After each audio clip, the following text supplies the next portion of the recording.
Colleagues, good morning. Good morning. Good morning. Good morning, everyone. Good morning. Also, please pay attention in my language. Welcome again to our second day of the conference. I just have two announcements to make, and then we can get started. The first announcement is that Miss or Dr. Rankakani Ngadi Petunia, you have left your purse.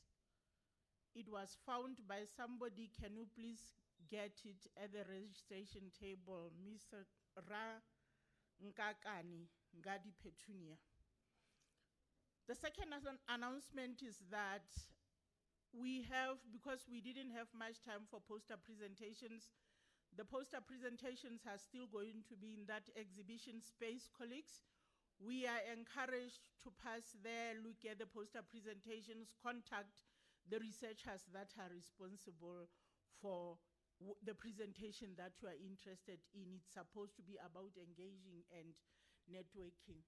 So colleagues, today, our session is going to be chaired, as you can see in the program, by Mr. Chris Chetty, who is a senior research manager at the Human Sciences Council, and Chris's work focuses mostly on how digital technologies and AI in particular can help build a more inclusive world.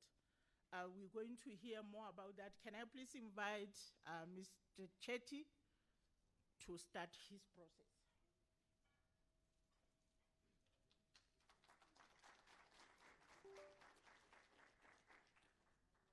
Good morning, colleagues. It's my great privilege to be able to speak to you today.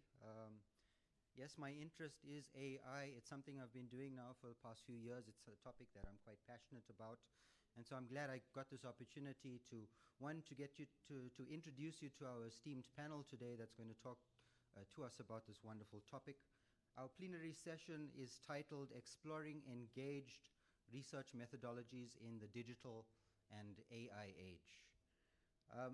But before we start, colleagues, I'd like to start with something a little different. I'd like to show you a short clip about me. Thabo, yes, no, I'm very...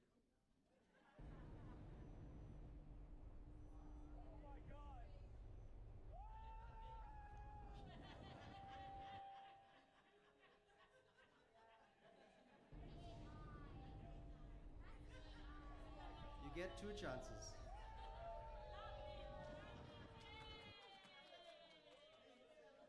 I'm not sure how to feel about this. Colleagues seem to be very excited about me jumping out of a plane. There's no show of me actually landing safely. And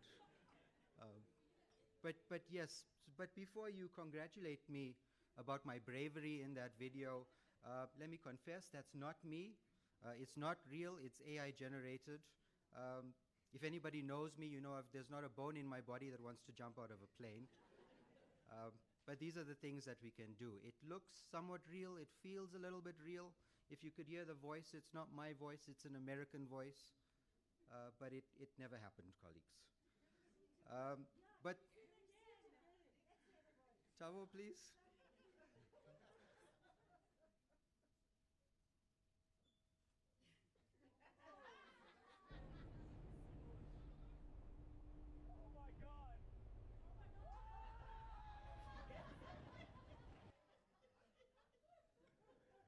Yeah, I think we're all well awake now. The adrenaline is flowing through my body on the screen, but this is all what this session is about. It's these are precisely the challenges of our time. We live in a world where these digital tools can so easily blur the lines between what is true and what is fiction. And how do we stay grounded? And how do we know what is authentic, what is human, and what is ethical? And so that's what this session is all about today, colleagues. It's about keeping engagement and integrity at the center of the research that we do. So even as the technology transforms, how we observe, how we analyze, how we communicate as researchers, we need to think about how do we ensure that integrity, that engagement is kept central. So today we'll hear from a wonderful set of speakers who will help us think very critically about how research can stay connected and engaged in this digital era. They come from a range of disciplines, from technology and governance to innovation and public engagement. But what we all share is that we're trying to ensure that the human element, the human story, remains central in this age of technology and AI. So it's my great pleasure, colleagues, to introduce to you our keynote speaker for this morning, Ms. Chinai Chair. She's the director of the Masekane African Languages Hub and founder of My Data Rights Africa. Ms. Chair is a leading voice on digital rights, AI ethics, and feminist approaches to technology. She holds a Master of Social Science in Global Studies from the University of Cape Town and has led transformative programs across the continent through organizations such as Research ICT Africa, the World Wide Web Foundation, and the Mozilla Foundation. And through her work with My Data Rights, she continues to center feminist and decolonial perspectives in data governance and AI ethics, reminding us that the technology must always serve people and not the other way around. Please join me in welcoming Ms. Chinai Chair.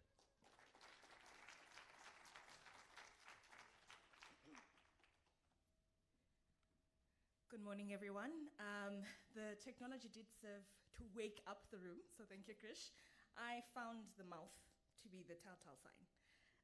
It was too wide for that experience. I wonder if Tick can just adjust my slide deck a little bit. Okay, all right, thank you. So, good morning, everyone. Colleagues, people who I've known from a very long time, from when I was a student at the University of Cape Town. My name is Chinai, and I am honored to be standing in front of you as a sociologist to talk about digital technologies, particularly artificial intelligence. My talk is entitled Shaping Our Present to Define Our Future. And I think this is the room of people who are actively doing that to prepare, learning from the past, existing in the present, to prepare for the future.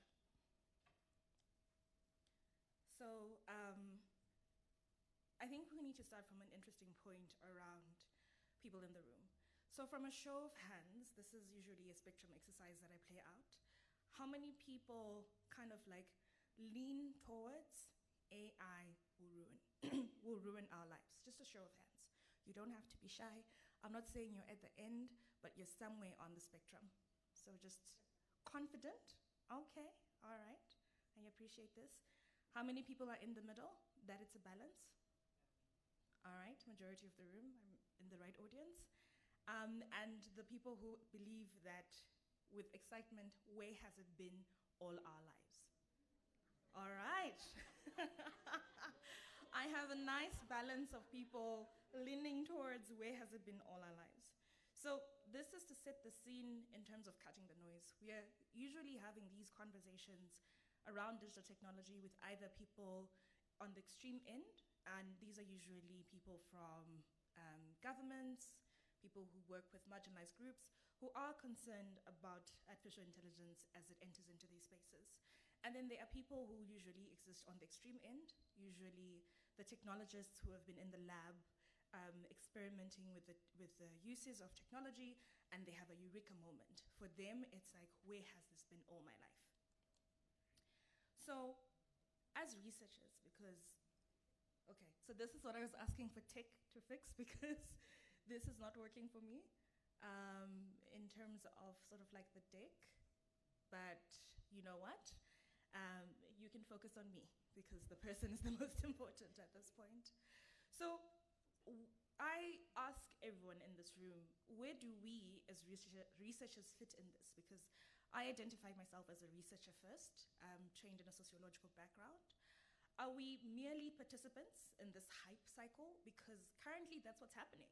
The amount of investment that's going to artificial intelligence, whether it's to build up military technology, whether it's to build up financial inclusion technology or developmental technology, is massive. And so then there is this hype cycle we exist in where a lot of people, or you find someone like Sam Altman saying, you know, if you don't use it, good luck. Or can we actually strip back the curtain and find a more meaningful path forward? So now if this video was playing, you would see like a nice curtain pulling back into sort of like a dark abyss. So just imagine that as we go along. So my hypothesis for all of this is that AI doesn't actually replace engaged research. It makes it more critical than ever for us to be shaping the way that in which it's being developed, the way that it's being used, and the way that it's being executed, the policies around the technology. So to start off with framing this in terms of AI in Africa, when I started doing my research that led to me creating my data rights in 2019, it was just before the COVID-19 pandemic. Mozilla Foundation had put out a paper to ask people from the global majority to respond to AI in their regions. I would walk into a room with people who had been working on internet access, mobile technology, affordability, which are critical issues when it comes to digital technology. And when I would ask about AI, their response was, that's not an Africa issue. COVID-19 happened. Massive amounts of data needed to be collected, to be analyzed, to understand the trends. Technology was becoming a solution to understand how we can best address the impact of this pandemic. And so then we saw stakeholders coming together to create tools for increased monitoring, which also led to increased surveillance, because now they were asking people to have a device on your phone that could ping if you're close to someone with COVID or if you're affected. And there were massive issues around surveillance that were happening around that time. At the same time, South Africa actually, I think, implemented its Data Protection Act around that time. It had been stalling for a long time and finally got kicked in because the data needed to be protected. The data is what underlies these technologies, and it became critical at that moment that if we are going to deal with this pandemic, we need to be careful in the way in which you use these technologies. So at that time, Africa was seen as not in a place to actually be meaningfully using these technologies, but it's no longer at the margins of AI development. It's actually actively reshaping how AI is conceived, deployed, and governed.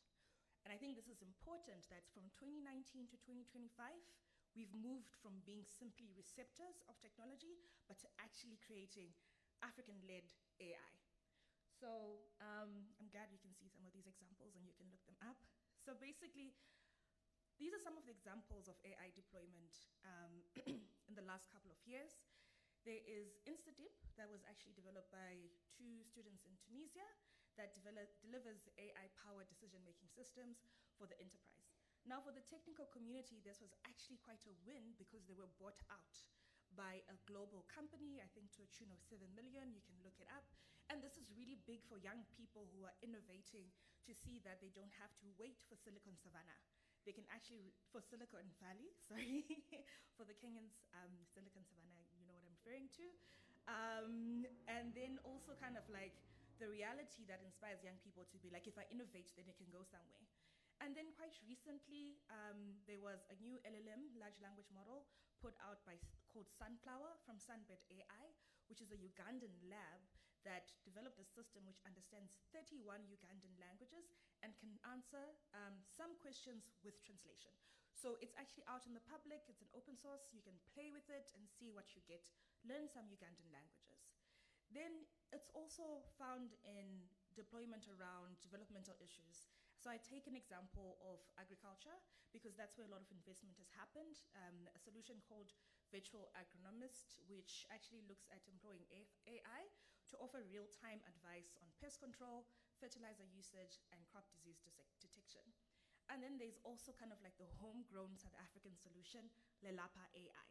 Lelapa responds to the issues of technologies not being in South African languages, and this is a business-to-business solution that they've built. Again, coming out from people who are young and in the community and interested in these issues to actually then create translation tools that are used in call centers or to enhance businesses. So please do, thank you so much for fixing that. Please do look them up because these are all African-led AI solutions. So an example of we're not at the back foot, we are creating. Right, so coming back into the first exercise we did of people of being on the spectrum of completely feared, in the middle, and I'm so excited, is the reality that there is the promise of the technology. And this is a cycle we exist in every time a new technology comes in. who remembers the era of, was it Bitcoin? But it was kind of like everyone had a Bitcoin account at one time. Or do people in this room, did no one have a Bitcoin account? Bitcoin? Oh, okay, all right. So, so let me dial it back. But it was the time when, say, for example, mobile internet. And I'm Zimbabwean, and I remember when you had a phone, we would go to the young people who were gathered at this like shopping center, and then they would put the browser on our phone because everyone wanted to have access to the internet.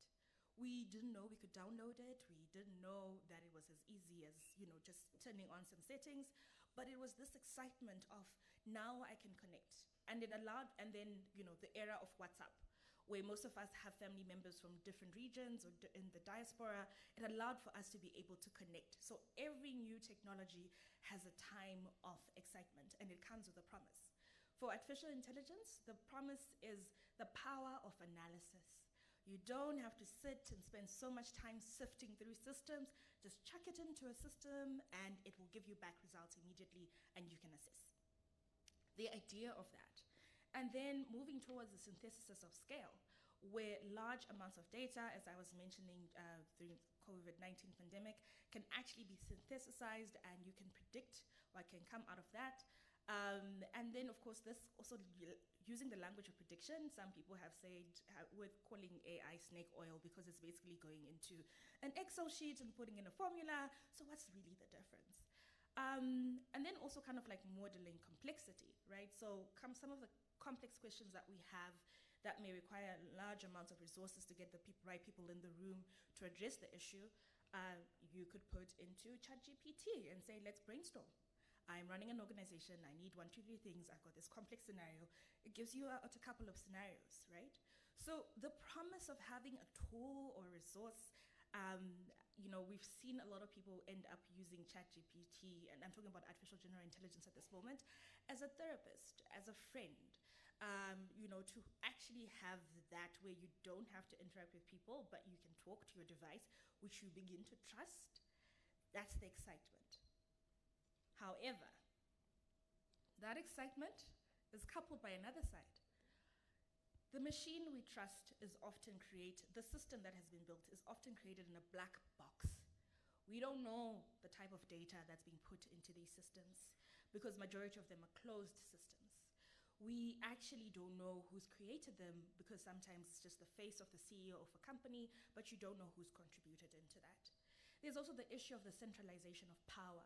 Most of the technologies we make use of are created in the global north, which means that we are training the systems, we're making them better, and then they come back and sell them to us to be like, and this is one of the biggest issues that a lot of people always have.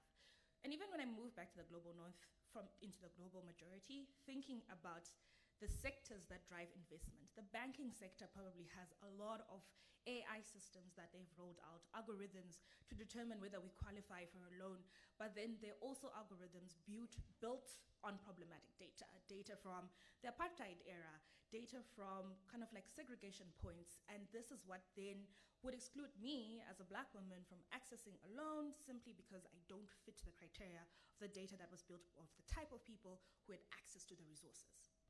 And so then they become the powerful people determining how we live our lives. And then the cost of powering AI, the human cost. Now, I don't know if you follow the case of what has emerged as the Data Labelers Association. A lot of people were moving, a lot of young people were moving from Nigeria, South Africa, Zimbabwe, going to Kenya to work for a company called Summersource to actually do the content moderation, which would allow for us to enjoy our violent-free Meta feeds and Instagram feeds. But actually, it came at a high cost. They thought they were going to go learn something new. But instead, they were closed up in rooms and asked to do content moderation, not given psychological support, paid bare minimum salaries, and told, this is how life is going to work for you. They didn't have access to the company, which was Meta. Instead, they were just employed by Summer. Fortunately, they have all come together in traditional union approach and actually successfully sued Meta and Summersource in the court of Kenya. Thank you.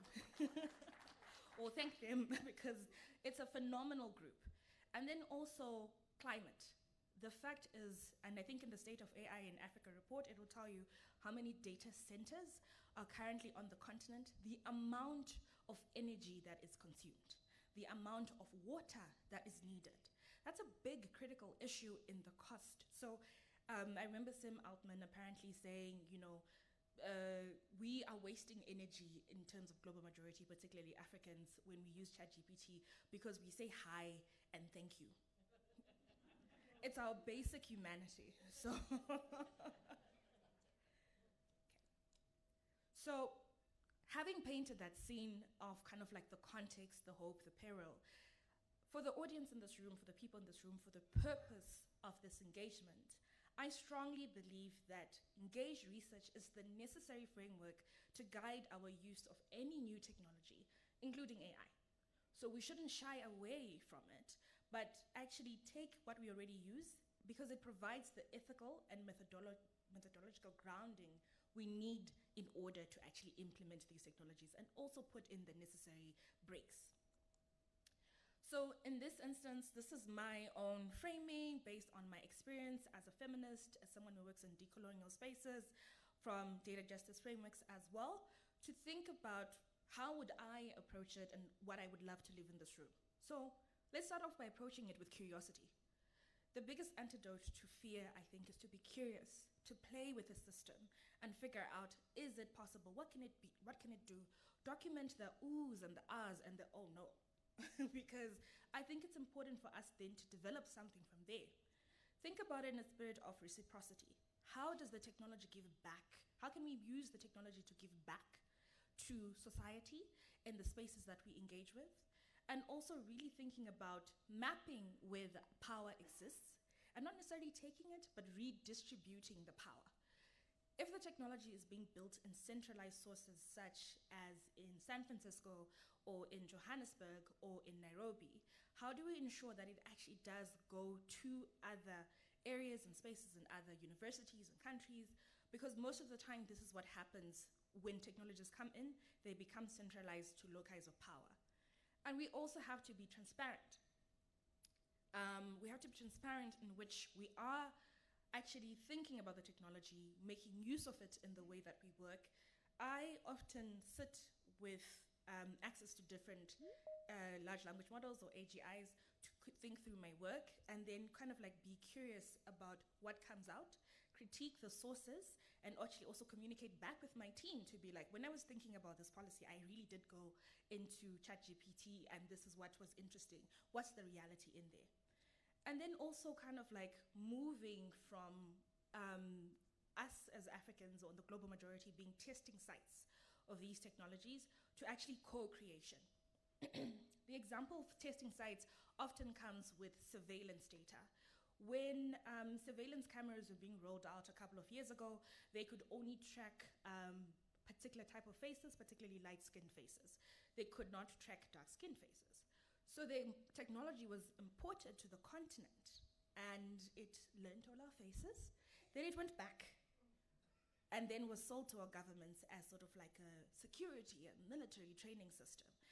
Actually, those are examples of like, what would it look like to actually make use of some of these technologies in a way that actually works for the communities we work with?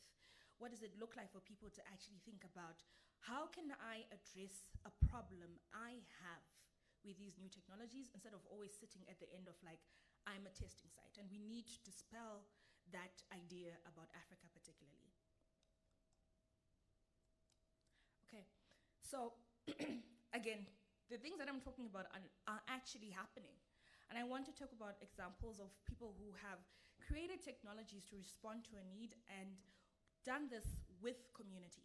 So the Masakane community that I currently now lead, looking at the hub, this was a grassroots organization of young technologists who wanted to see African languages represented, either through natural language processing and machine translation.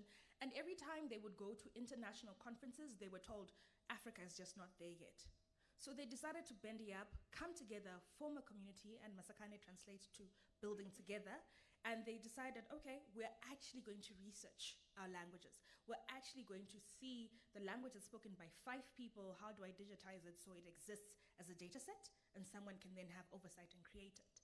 Now what we do at Masakane through funding from an AI for D collaborative is we actually invest into the ecosystem by granting people to create data sets on particular languages, thinking through around like the models that are needed to be put into the systems, and also finding use cases for impact.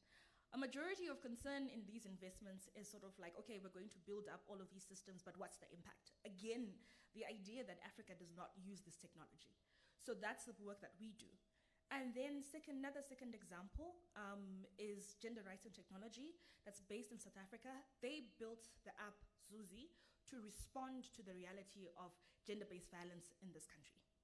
And so this is an AI chatbot solution that's designed to provide critical information about rights. They have designed it with people who experience these issues. They've designed it with young people who are learning about gender-based violence. And their terms of conditions are sort of like an opt-in, not an opt-out, which is really important to preserving privacy. And then, of course, this is sort of like a paradox. AfriClimate AI, having mentioned how AI actually guzzles up a lot of climate issues, is actually a grassroots community that's dedicated to using the power of artificial intelligence for sustainable, prosperous climate resilient in Africa. All of these are online. You can check them out and actually connect with the people. So I don't know how many minutes I have, but I'm just going on. Okay. So basically, I strongly believe when new technology or anything new exists, it's important for us to speculate about our futures so that we don't get stuck in the doom and gloom or the hype cycle. So thinking about, for me, thinking about how do we co-design from the ground up. So that's the example I was talking about, the previous examples about community involvement. Thinking about how we can use this technology to listen at scale with local depth. So what we find from the extricated high-level data, we need to go back into the spaces where this data is speaking to and validate it back, put it into context. We also have to democratize knowledge and agency. There's a need for all of us to move from the ivory towers of our knowledge, but to actually make sure that the information is consumable. It's something that people can understand and can critique, and it's shared in platforms that people have access to. This is all enabled with an open ecosystem. It's only possible if we are radically transparent to ensure nuanced, community-led audits and adopt an open ecosystem approach. It's the idea of going far together. If you want to go fast, you go alone. But if you want to go far, we go together. So my call to action is shaping our present to define our future. This is some of the stuff that I put out to the research community: embrace an ecosystem approach, be translators of the knowledge, challenge your methodologies that you already have. I think it's important. I think as a sociology student, we are always told, question the canon of these forefathers that have existed somewhere to be like, this is the knowledge you have. But what does it look like when we create our knowledge? And this is where Africa is positioned when it comes to AI.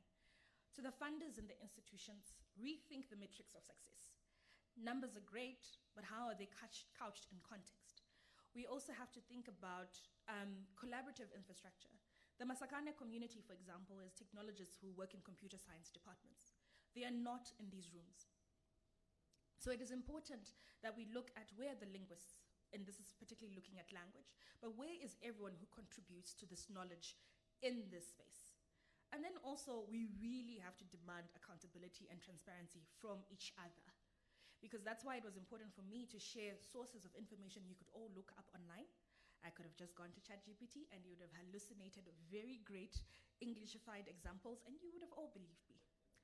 But it's important that I stand before knowing I have to be accountable and transparent with the information I share, and similarly as a call to action. So in closing, the advance of AI and other technologies is not a force of nature we must just submit to. They are tools, like anything else, this microphone, the screen, this pointer. And it's up to us to decide how we shape them and how they shape us. Thank you.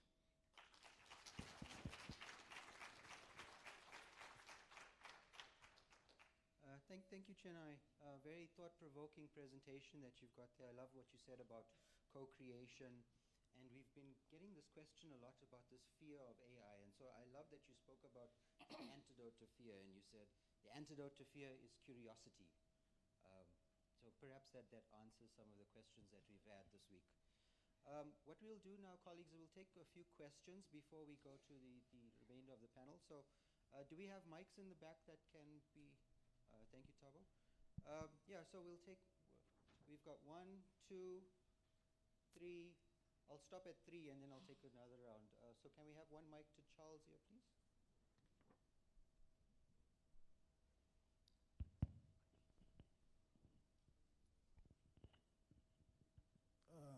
Thank you. Thank you very much for the very clear presentation. I think I'm one of those who were in the middle when you were asking about.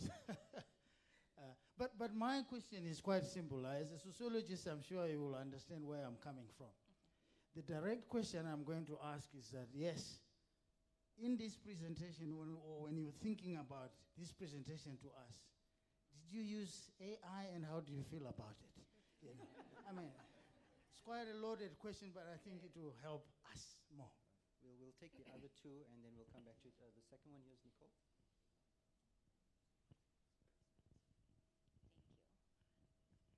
Shania, thank you so much for the presentation. It was very interesting. Out of my own curiosity, I like that you mentioned about ecosystems, but I haven't yet come across this concept of an open ecosystem.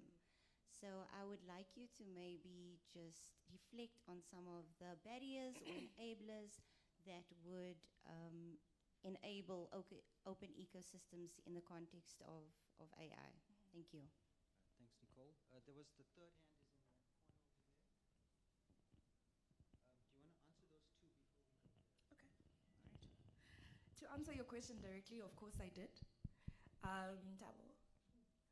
I'm just waiting for him to finish and then I can respond to him. It's me, I'm responding to your question. Of course I did. I used AI because I think again, the principle of curiosity. I put in the question and I said, so tell me what you're going to ask me to say. Oh, I mean, it gave me very interesting responses and then it took me on a path.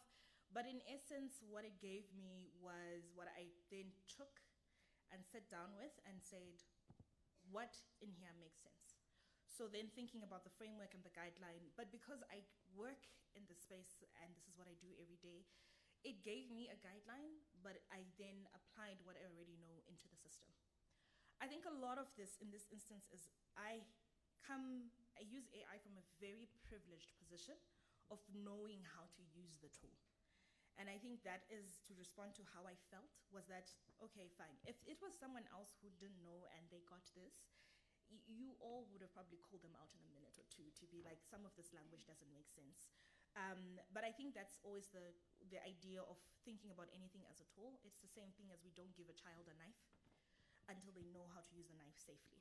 So, but then it's also kind of like the ethos of then how do we teach each other to make use of the technology and thinking about some of the methodologies, and also give people the option to not use it, but they don't use it from an informed position.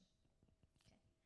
Then in terms of thinking about the open ecosystem, thanks Nicole, so just to say Nicole and I were the ones who were students together in an honors class a couple of years ago, so it's really amazing to see my classmate in here. There is an open ecosystem and it's usually the open source movement of technologies. So the open source movement, so kind of like right now, people will call their models open. There's just open in certain aspects. But in open source, the idea is the code is open. The way in which you develop the tool is open. Everything can be unpacked and you can actually take that technology and apply it into different spaces. Particularly speaking of the language ecosystem where I work in, the idea of an open ecosystem is based on going to the actual creators or the people who speak the language to contribute to building up the data sets and then validating into the ecosystem. It is to work with other people who are building up tools. So for example, Sunbed, who does the Sunflower LLM, they've worked with Maseno University, who's always worked around thinking about AI. So nothing is proprietary. it's open in that instance of issues. But to say there's also kind of like what creates an enabling environment. There's a need for unlocking of data that's often held by government institutions. There's also kind of like a need for thinking about licensing frameworks. So currently, open source is guided by CC BY, which means that you can like take the data and use it whichever way you want. There are people who are actually creating licenses from an African perspective. Noodle, that was created by Dr. Melissa Omino and Dr. Chijoki Okori. Melissa Omino is from the Sipit Center in Kenya, and Chijoki is from the University of Pretoria. And together they actually created a local license called Noodle. Lalapa has its own Noodle license, also called Esetu. So that's also showing that the open ecosystem does lead to innovation and responding to context realities. Thanks, Janai. I'm standing on here to make sure I recognize the side of the room. There was one question here. I think I'm going to take two, and then we'll have the panel come forward, and then everybody else, can you hold your questions for after we've had the reflections from the panel? So we have one in the back. The second one was, I think it was here. Okay, so please go ahead. Good morning. My name is Lydia Tavane from Elevate Evidence Hub. I was just wondering, you had listed as one of the perils of AI, the centralization of power. And we often think of like the struggle for, can I call it our digital autonomy, as a struggle with external forces. And I was just wondering, do you experience any contestation within, where it's like the struggle is like internal, intra-classes struggle when it comes, that arise from AI, and the contestation that happens within communities because of AI, and how does it look like? Thank you. Thanks. Can we pass that mic down? It's coming around.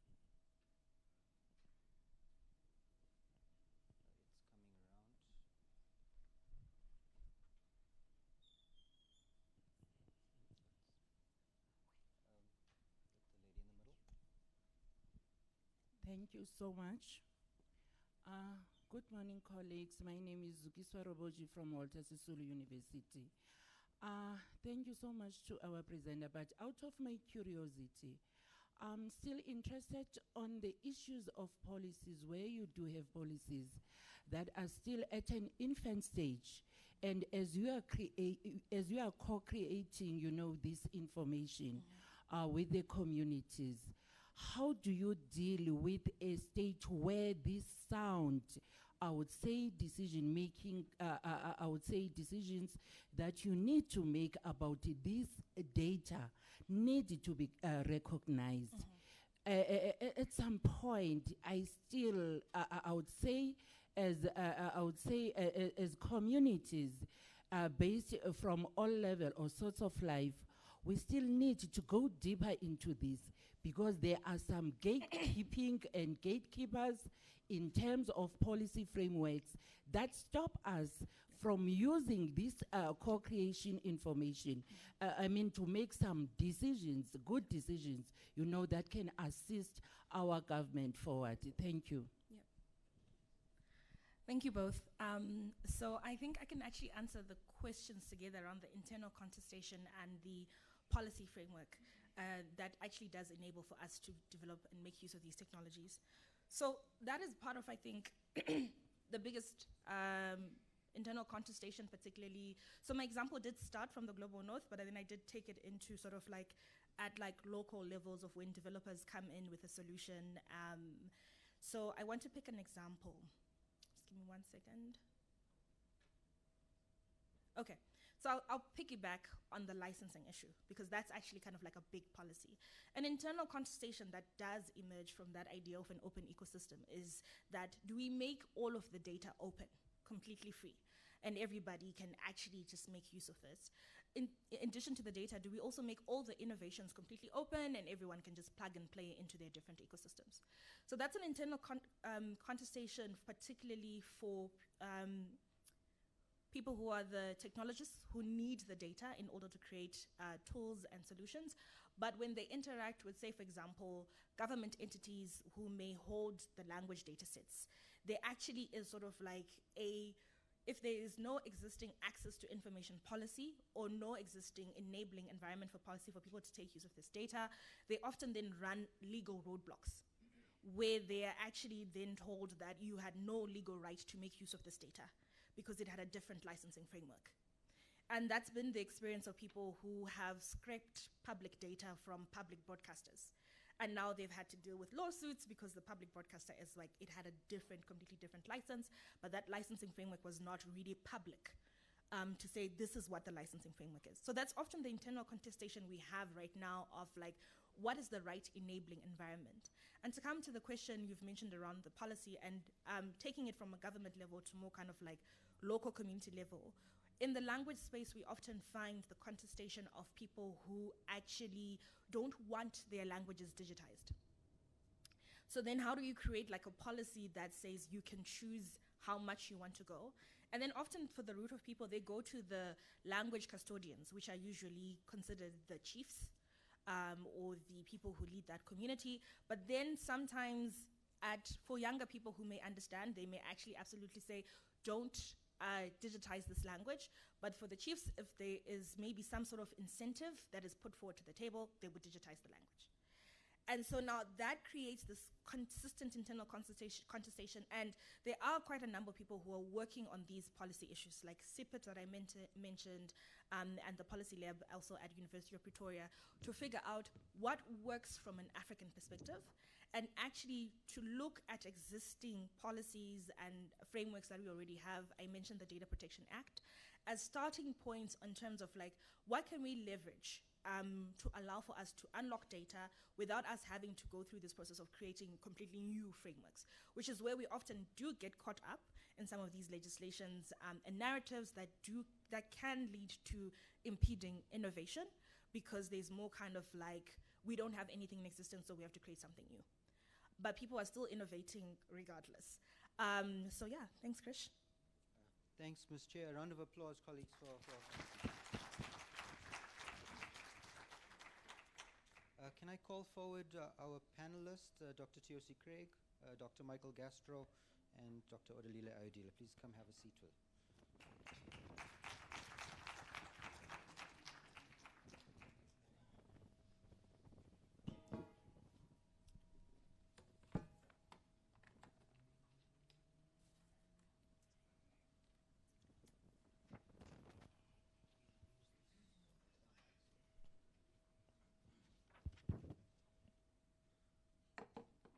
Thanks, colleagues. So now we're into the second part of the program today. What I'm going to do, I think, colleagues, if you don't have any presentations to make, I think we'll do the contributions from the chairs just to save time. So I'll introduce our three speakers that will now join the discussion. First is Dr. Michael Gastro. He's the head of the Center for Science and in Society at the HSRC. If you don't know Michael, he holds a PhD in Media Studies from Stellenbosch University and is an NRF-rated researcher whose work explores how science and technology interact with society and how this shapes public policy and innovation systems. Dr. Gastro has led major national and international research projects on these issues, and he is also a former member of the Presidential Advisory Commission on the Fourth Industrial Revolution. Our second speaker is Dr. Odalile Ayodele, a senior research specialist in the Developmental, Capable, and Ethical State Division here at the HSRC.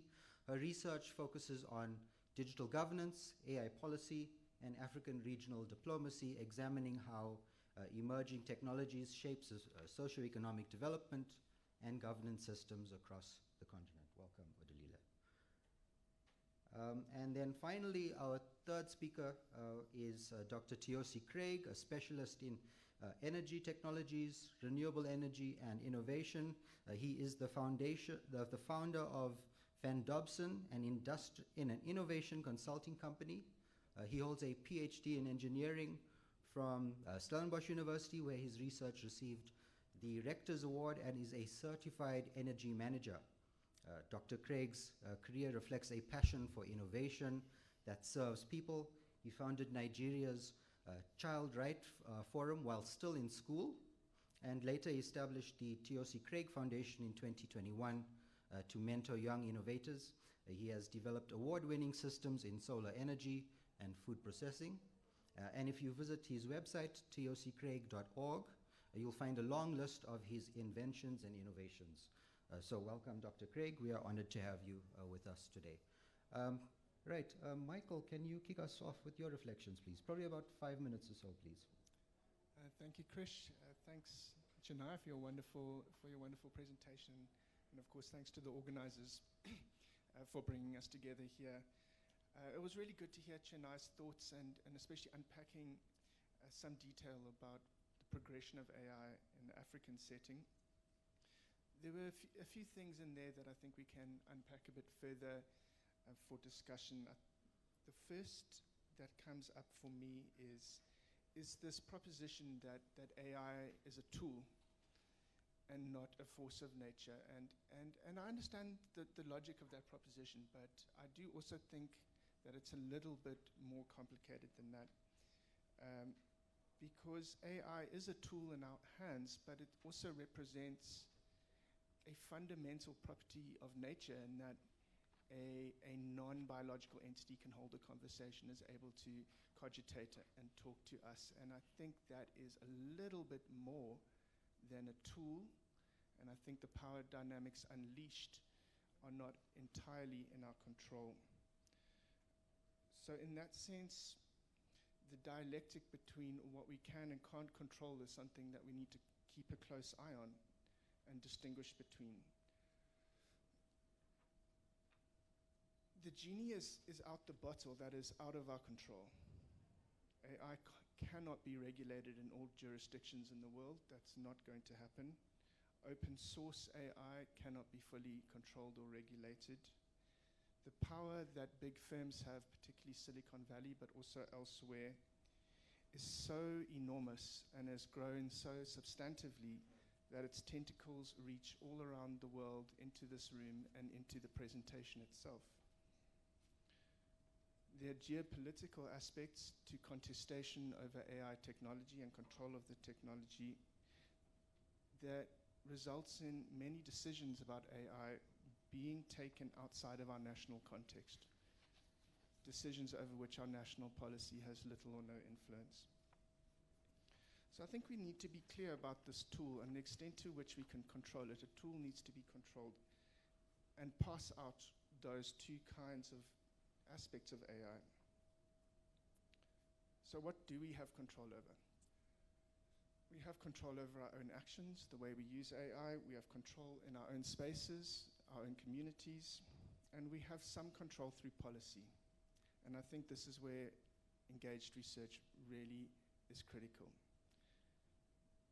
We need evidence-based, grounded, ethical, engaged research to shape AI in the ways that are possible in our country, in the African context, in the global south. So we need to be clear about mainstreaming engaged research within these parameters. And again, I think we can take a critical lens on this. Because not all research must be engaged. That's my belief. My belief is that there is a space for blue sky research that is theoretical, open-ended, and which really centers academic freedom over other things. And to me, the role of this kind of blue sky research is to observe and theorize. Take this opportunity of a technological revolution to sit back and watch it happen and try and understand it and learn from it. But research that is evidence-based and somehow aspires to inform policy absolutely should be grounded in extensive engagement. And I think part of this need is to do with the centralization of power itself. Because to study the power dynamics of AI, whether we're talking about the power that global firms have, whether we're talking about power in a national context, in an individual's life, means that we have to better access the stakeholders and publics that we are aiming to serve in order to understand those power dynamics and to harness them and to direct them effectively. And the curious thing about it is that AI can increase our individual agency, our ability to do things, to produce reports, to synthesize information, while at the same time diminishing our collective agency, particularly in the global south, due to the power that is gathered by hegemonic forces harnessing the technology. So it's a paradox, one of many AI paradoxes.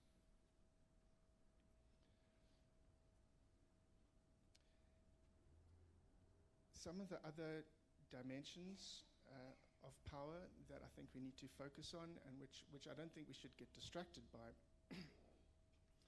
are the power that is currently being poured in the form of capital into the AI industry, into data centers. Perhaps you've tapped into rumors and discussions about an AI bubble. Is it overhyped? Is it going to collapse? No one really knows. There's both arguments. There's good arguments both ways. There's debate about the future of artificial superintelligence. Is it a hype cycle? Is it a real thing? Again, good arguments both ways. That we need to keep our eye on in terms of what it is that we're going to research in the future. And then there were two other things I wanted to touch on, and one is Chennai's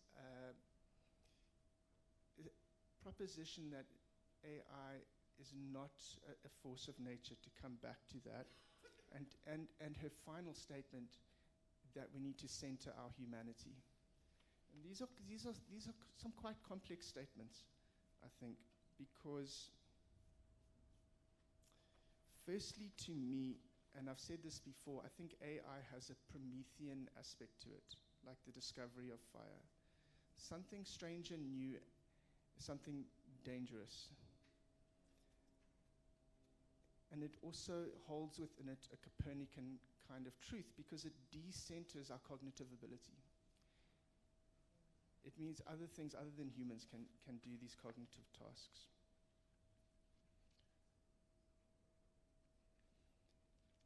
And this touches on the question of our humanity. And I would 100% support the objective of centering humanity when it comes to dealing with AI. But every technology changes us in some way, and sometimes challenges us to reassess who it is that we are, what it is that we are as human beings. And AI is one of these. And by stripping away the uniqueness and the distinctiveness of our cognitive abilities,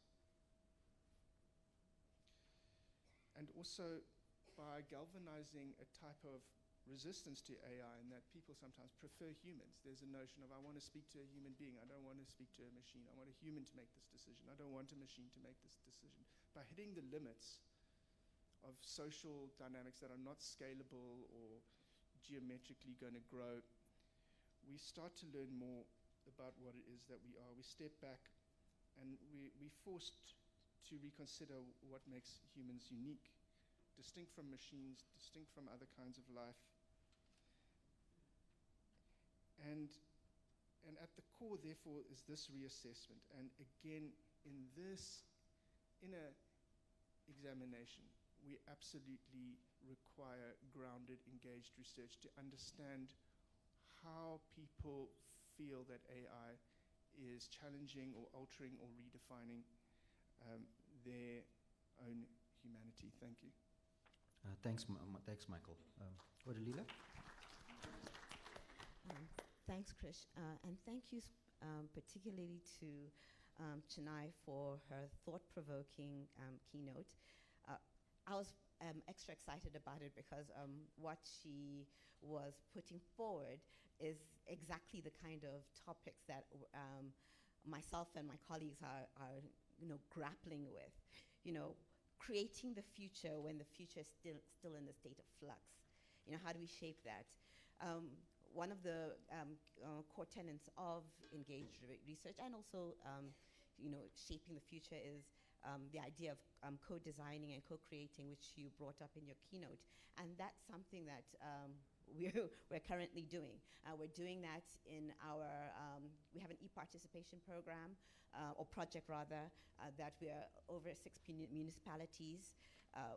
The design of what tools, how the project is actually deployed. We're doing alongside with the communities that we're engaging with, not just us, the researchers, alongside the municipalities. We do that in our digital society program, where we're looking at governance and also looking at peace. And Krish, also the project that you and I are doing together, building a career guidance chatbot with Chebakazi. I don't see her in the room. The whole idea is that anything that you do, and that's also at the heart of what we do at the HSRC. Anything we do, we have to keep the community in mind. And a very, very big question that keeps coming up is, who is the community? There's a big danger, and especially when you're bringing in digital tools, that you have the privileged class of the community, and they're the ones shaping the voice. But that's not how engaged research is supposed to work. Your double-edged sword, the promise and peril. It's critical that we get to a point where we're democratizing knowledge and agency. But I think as researchers, it's critical that we get to a point where we ask ourselves, what does that look like in real terms? We can't be having philosophical discussions. What does that look like for the community in Mokhale that we work with? Not just, as I said, the people in the municipality or people who have access to more resources, but the very, very poor, the ones who do not have the same same access to tools, the same access to resources. How do we co-create with them? And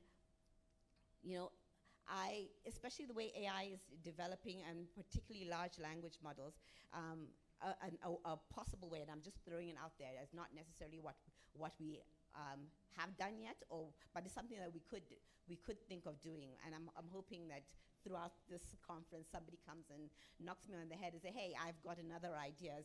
Actually visualize, use the LLMs to start to visualize possible futures before we start implementing anything, and this is where I diverge from Michael. I do see AI and other digital technologies as a tool. As much as it's a black box, so as many other technologies, at the end of the day, the heart of it, it only works and it only functions because of what humans are putting in and what humans ultimately use it for. In terms of peril, we have to, as researchers and as policymakers, ensure that the infrastructure is in place to make use of digital technologies, including AI, and infrastructures, not only physical infrastructures, but also ensuring that there's appropriate softwares available, and that links very closely to literacy. And we see that a lot in our e-participation project, that being able to read and write is not enough. You have to understand that whatever tool we put in front of you, so that you can participate with, how does it work? It speaks very closely to what you say. How does it work? What are the issues? What are the biases ingrained? And then we work around that. And and I think I'm going to leave it here, because a lot of things have been covered, and I can't give another keynote. But what I feel that I should leave with is the importance of putting guardrails. As much as it's exciting to start using digital technologies for different reasons, including AI, we have to put guardrails in terms of policy guardrails to protect the most marginalized in our society. Because if we don't do that, we've lost the plot. What is the point of research in the first place? Thank you. Thanks, Olivia. Tiyosi, over to you. Yeah, good morning, everyone. Thanks, Chennai, for the great presentation. And thanks for having me. I'll be coming in from a little different perspective. As someone who makes AI, makes the tool, does the research, and see the reflection. So thanks, Chennai. And I'll just start from the black box, the mystery black box that seems to be, we have two different opinions.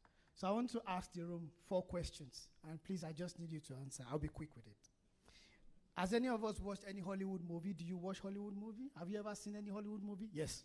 Right, so the first question is this. Who is going to act the IT guy or the computer nerd? 3 options. Middle-aged Caucasian male, young Asian with glasses, African male. Who is the IT guy? Asian male. We all agree, right? Next question. Who is the drug lord? An African male, a Latino Colombian, a middle-aged African. Who is the drug lord? Oh, okay. It seems we're all agreeing, right? Who is the arms smuggler? A Russian male, a British male, an American male. Oh, wow. Interesting. Now, if you've seen horror movie, I don't even need to give you an answer. In a movie, who dies first? An African, an Asian, a Caucasian. Who dies first? Okay. Now, that's exactly the mystery of the black box. Now, we are currently using AI. Thanks for what Shana has given us in terms of how we have also been able to develop some part of it. But we are currently using AI as a tool in a way that sometimes we're not part of making it. And kind of digital colonialization, which I will explain what that means. It means that, for example, we are all trusting ChatGPT, right? A lot of people use rewrite my email, as simple as I rewrite my email, and then some people use it even for research, right? Straightforward. Now, what that means is we are supplying it with value. We are supplying it with data, as she mentioned.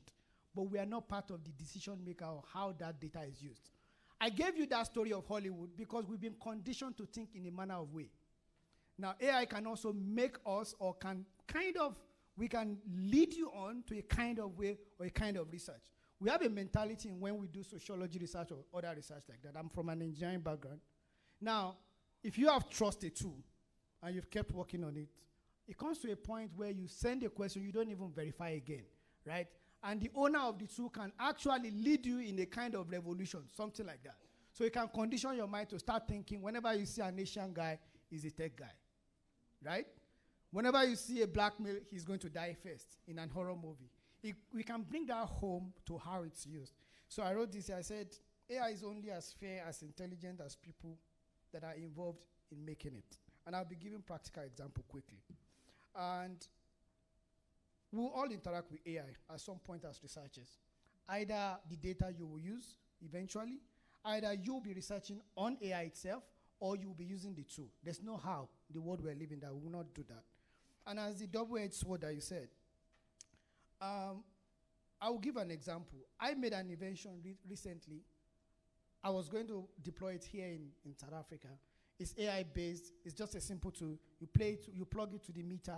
It turns analog meter into a digital one, which means you don't have to send people to go and be doing meter reading, and you don't have to pay a lot of money to replace the meter, right? It's a small sticker. You put it on analog, all those old meters, and automatically sends notification to your phone. It's just a snapshot AI technology. Now, I've built it with my team. I'm based in Australia now. We have this big idea we thought we're saving the world. Just for me to come here, and then I spoke to 3 people, and the question they asked me threw me off. And I'm linking that to engaged research and how AI and engaged research is very interrelated. Now, when they asked me those questions, they were like, do you know some of us don't even want people to come and read our meter? This your sticker, is it fancy? Do you think when people are passing up, like people can even destroy, I studied at Stellenbosch. People can just remove your tire just for removing sake. Like somebody can just break your glass just for breaking sake. So they were like, this your sticker, is it fancy? Can somebody just be passing and remove it? Now, and it's true, it's very fancy. Somebody will just remove it for removing sake. Now, summary of that is, I didn't include engaged research when I was designing that AI tool. So now I know, I'm going back to iterate it, to now say that, okay, these are the responses from people, and that is what I can use with it. And that's one for it. So the other one is, you also mentioned, I think I'll jump a lot of this because we have already spoken about it. The other one I'll give is an example of something soon that we just did. As consultants to the mining sector, we developed a solution, AI-based solution that help you optimize your fuel, right? I won't go into the details. It just help you reduce the amount of time. Let's say I have a solution that you put in your car and reduce the fuel, right? Just like, let me bring it home, Google Map. Google Map is AI. When you plug in your dates or where your location in the morning, it gives you options of the route. Now, the issue there is, the other part of the human method is you are the one that will choose which of these routes you want to do. Now, those Google Maps that we have used, that has been created, was not created with Africans, right? It would have been better if it's engaged research in the level, like when they were making that route, you tell you that don't go to Johannesburg from 8 p.m., right? From 8 p.m., this is a danger zone. I'm just bringing it home to how this engages, and we can all then iterate that to whatever sector you are in. Like now, if you say, these are the 3 routes, but the people that made that route is automated, is based on data. And that is why I use that Hollywood, because we're using data that you don't know the source, you don't even know how it's done.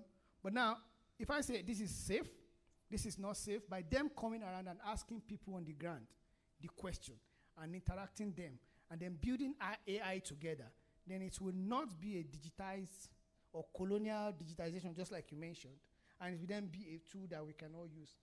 Finally, I'll just see something that could be fast, because I don't want to give another keynote speech, like you said.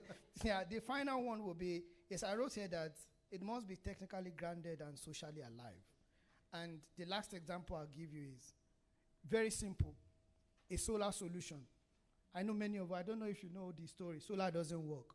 And it's a simple thing, because the AI that was developed was not developed with people.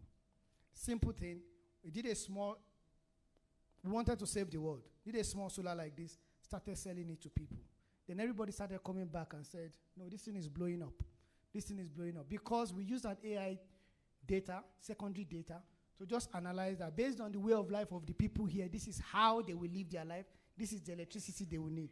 We sold it to them, they were not included in the design, right? We're using the mentality that Apple doesn't ask you before they bring out iPhone 18. You get what you get, right? So we were trying to do that, and long story short, it was blowing up. And then when we started asking people, the feedback was different. Because then they told us, like, okay, you have the data that says this is profession, this is this, this is that. But out of it, once we get home, I want to show my neighbor I'm better than them. That solar, I buy a fridge, I plug it. I buy a TV, I plug it.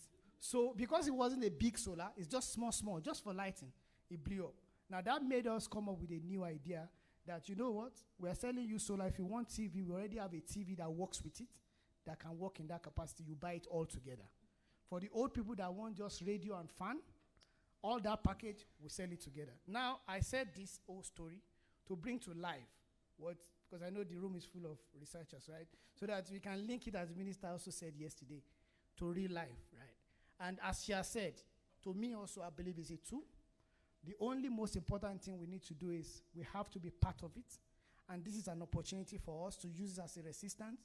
We will not use a tool that we don't know how or where it is. And when you are using it, please be open about it.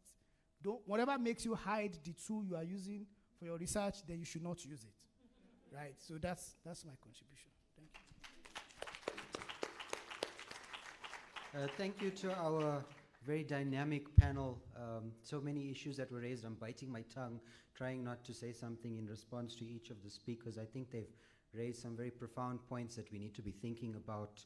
Michael spoke about, is this a non-biological entity that we're engaging with? Odilile spoke about how do we co-create with these new entities, and how do we protect the marginalized? And Tiosi now also gave us many thoughts on how do we really engage with the AI and with the people that need to work with it. So I'm sure there's lots of questions that are there. Show of hands, please. I'm going to take one from that side, one from this side, and one from the other room, please. So let's see. One over there, Bushle. Is there any hands on this side?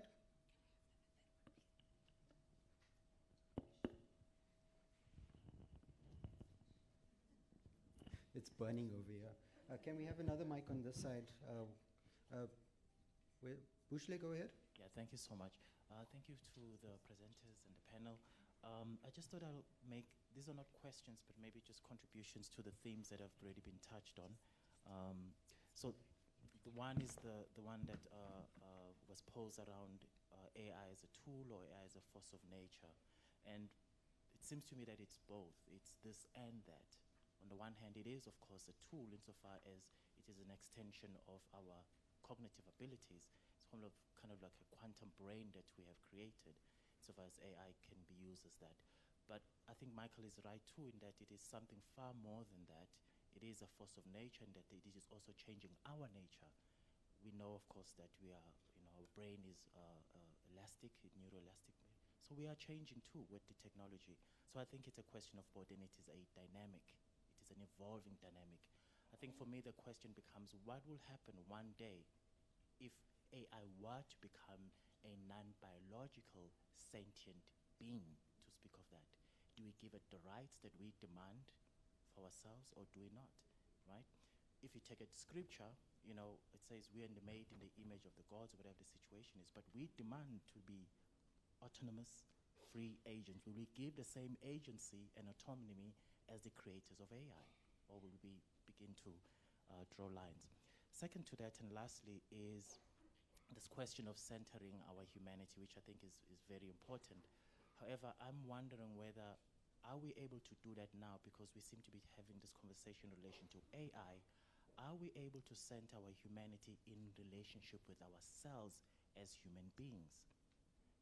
Example is, we talk a lot about the concept of philosophy of Ubuntu, but when it comes to actually practicing Ubuntu in the places we need to practice it, we don't find it there.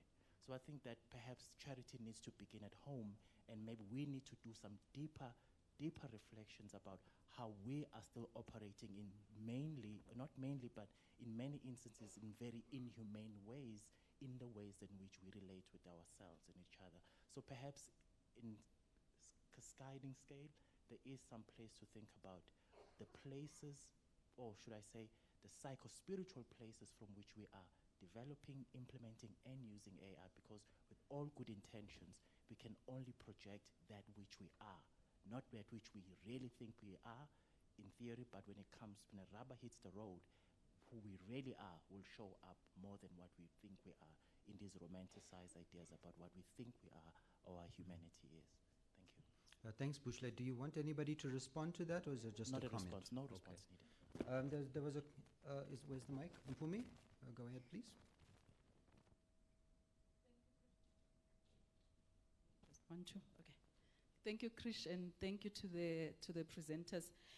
Krish, I think mine is also very closely linked to what Buhle has said. I think because of my psychology background, my concern is around the brain and the impact of using AI on your cognitive abilities, especially for young people and even people who are just entering the research, the research field, the critical thinking skills that you develop, your ability to retain attention and so on. For an example, I've noticed that the younger generation who were born with the GPS, for an example, are very bad with direction and so on, because they didn't get to use maps. We used to use map for research, as an intern.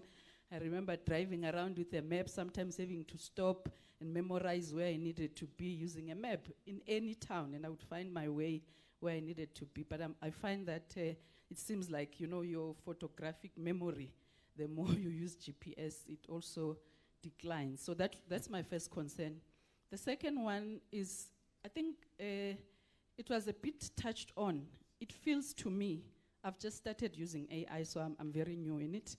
And I'm one of those that are very scared, because I am worried that my capacity to think might be affected, or you become over-dependent on it. You can't start anything without asking it.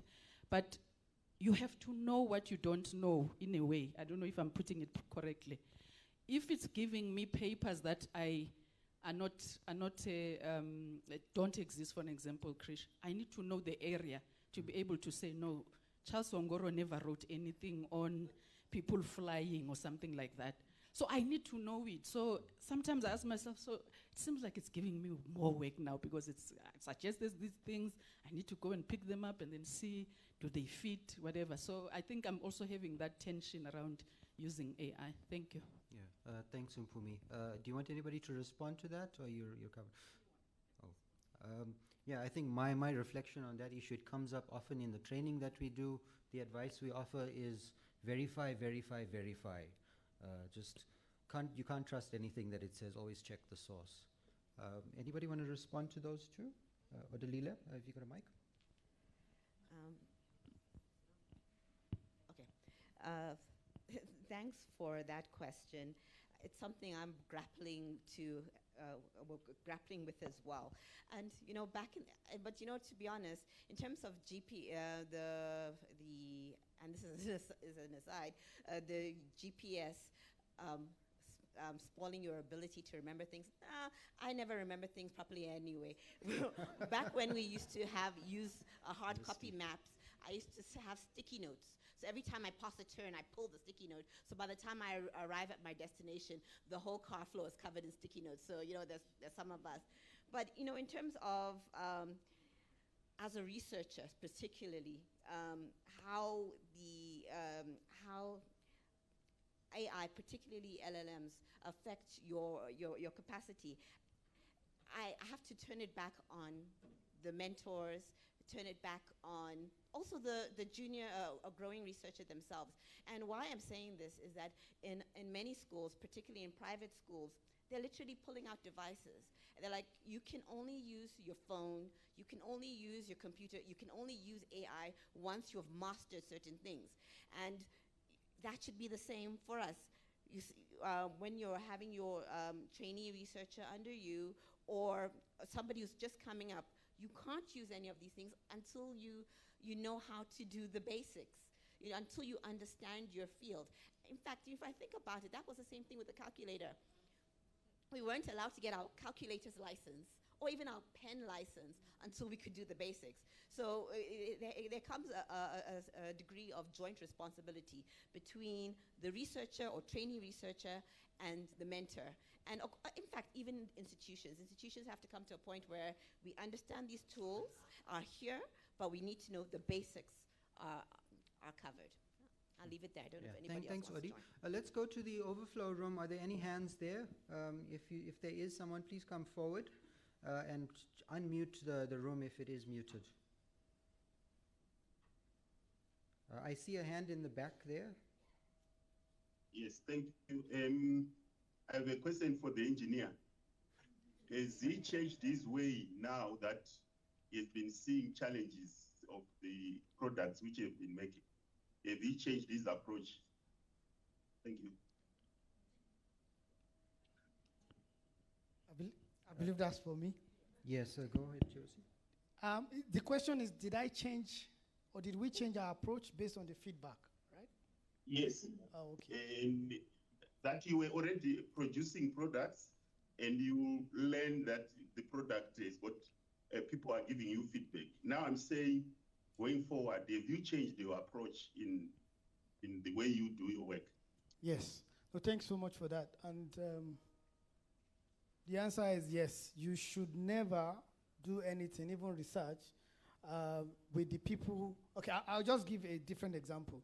In Australia, for example, there's a big deal about landowners, which is the same thing here when you are in mining sector.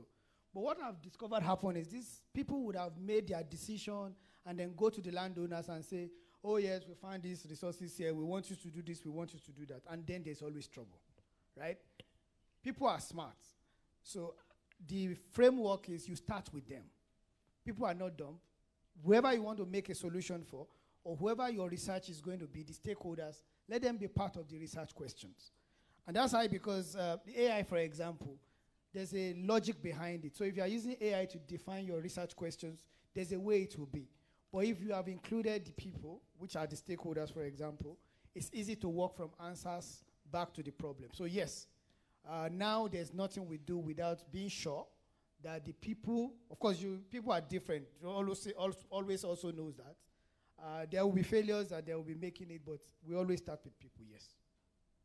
And the same with research, I think. Thanks, Josie. We'll do another one from this side and one from this side. We have the mic here in front, but I just want to get an indication.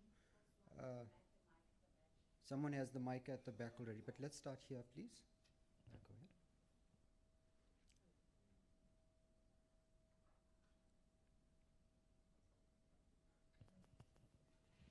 Thank thank you. That was a very, not embarrassing, but a typical example of technology and what it means. So thank you very much to the panel. You raised very, very provocatively, and you made us excited. Listening to you, listening to the researchers, listening to the engineer. So I was veering between excitement and then a little bit of concern as well. So I think that this whole thing about AI democratizing knowledge is actually a contradiction in terms, because it's whose knowledge? And when I first began to listen, I thought about IQ tests and how they were designed for what was an ideal client, right? The ideal client in inverted commas. So who is the ideal client? Before apartheid and just after, the ideal client had a particular demographic. You know, who do you want in your classroom? Who do you not want in your classroom? And if you start talking about knowledge and curriculum, then you start wondering about AI and control. You know, what is the curriculum? But what is the hidden curriculum? And in what ways am I being empowered or disempowered?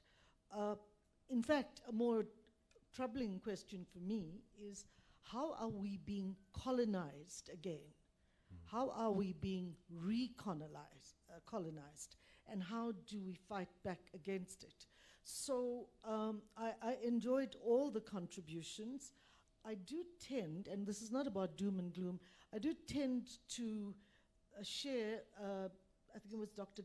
Gastro's concerns, because I start thinking about surveillance, I start thinking about control, I start thinking about particular global agendas, I start thinking about surveillance. It's all very well trying to see whose temperature is high and who may have some terrible virus to pass on to us that we don't want, but I start thinking about biometrics. And you mentioned stereotypes, so whose knowledge?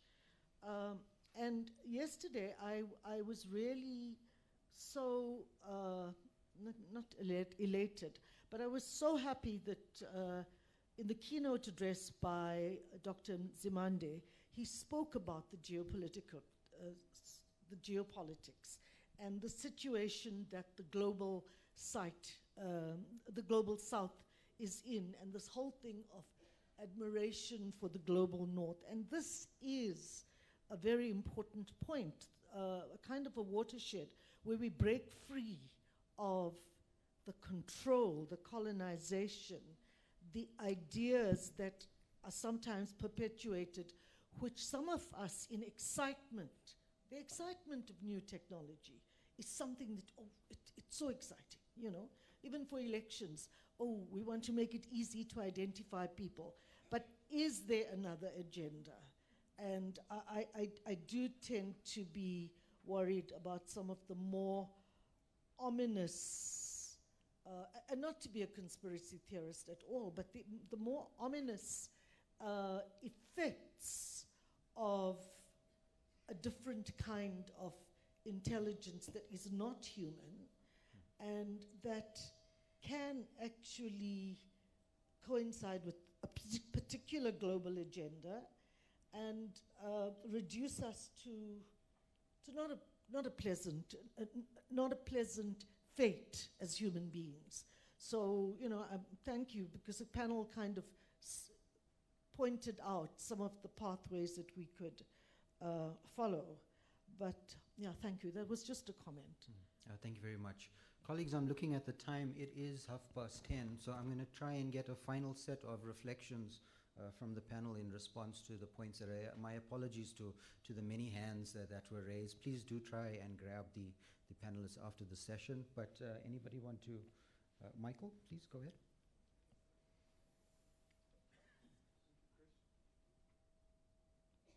Thanks, Krish. Yes, some reflections. Thank you, colleagues, for the discussion. It's always very interesting to hear diverse perspectives on this. I'm going to make one conceptual point and one epistemic point. I think one of the concepts that seems to be on the table is AI a tool? Is it something else? There's various points of view. And I guess we can say it is a tool. You can use AI to do things in the world to help you to accomplish tasks. But what kind of tool is it? It's not like a knife. It's not like a spanner. It's not like a chainsaw. It's a little bit like a web browser because it's the tip of a very long tentacle of power that can stretch all the way to Silicon Valley or Beijing or somewhere else. It's a tool that watches you and monetizes you, and it's a tool that we can't fully understand.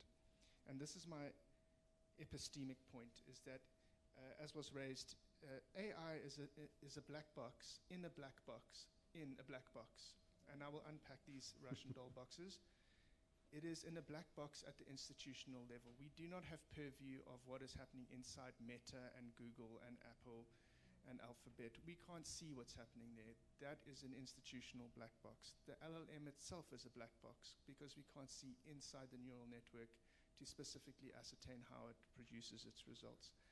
And at the more fundamental level, mathematically, mathematicians cannot even fully describe what is happening inside the neural network as it does its work. So it is a fundamental and philosophical and mathematical black box. So there's a lot of unknowns there that need to be recognized, I think. And to pull those things together, AI is not neutral, it's not fully in our control, and it's not fully within our knowledge. It is a quasi-tool, I think. It has aspects of a tool and aspects of something else. How this relates to engaged research is that it actually pulls it up the agenda of what we need to think about when we research AI, because we still need to understand how it's used, who benefits, who loses, and to try and shine as much light as we can into that kind of epistemic darkness that sits at the core of AI. I'll do one other comment on the curriculum. My children go to school to learn what they have to learn. They go to YouTube and ChatGPT to learn what they want to learn. Any final reflection from Chennai? Thank you all so much. I am looking forward to finding ways to working with everyone in this room in the work that we're doing at Masakane, and as well as the work that I do with my data rights. I want to particularly respond to the last question, or to the last thought, actually. I think having been someone who exists in multiple spaces, I often think about technology in all its evolution as kind of like experiences that we are going through. The mobile phone, the internet, blockchain, that's the technology I was looking for, and now AI. And so a lot of the questions you've raised around, like, are we going through another form of colonization, whose knowledge is being democratized? I think there is movements that need to then be connected to the engaged research work that are actually actively addressing these issues. I think of the example of Joy Bolomini, who formed the Algorithm Justice League, and she formed it as a result of her face not being able to being recognized by the facial recognition system at the university. She had to wear a white mask for her to get access to a lab. But I'm not saying this so that you panic. I'm saying this to say there are people who are interacting with the technology and actually mobilizing us in our humanity in the way that we, from a spiritual perspective, from a psychological perspective, to actually think, what part can I individually play and collectively play? So the Justice League works on assessing the algorithm, and they create an open tool that other people can take forward. There's the digital rights community constantly holding and have documented the ways in which governments have put into place tools such as Pegasus for human rights defenders. So these conversations are happening in those other spaces, but it is important for us to, whichever way we're looking at the technology, for this to be collaborative action that brings in social justice movements, the digital rights community, technologists, the researchers, to actually then say, at what point am I addressing this issue so that it does not feel like an individual response? And I think that's where sometimes when we talk about technology, it feels burdensome because you're like, on my own, what am I going to do? How is my student going to respond? How am I going to get this right? But there are multiple people, and I guess this is another call to action, Chris, just to close off, that I would be excited to see an agenda that emerges from this room that connects to existing social justice movements, because someone did a research quite recently, asked 3,000 South Africans what they think about AI, and I think the response was, meh. So we're having this conversation, but out there people are like, okay, great, whatever. But we are in this position to work with others to create a shared future, whether it is a tool or a force of nature, but those things can exist as an end. And so then it's important for us to take collaborative action in responding to this reality. Amazing. Thank you, colleagues. A round of applause to our panelists.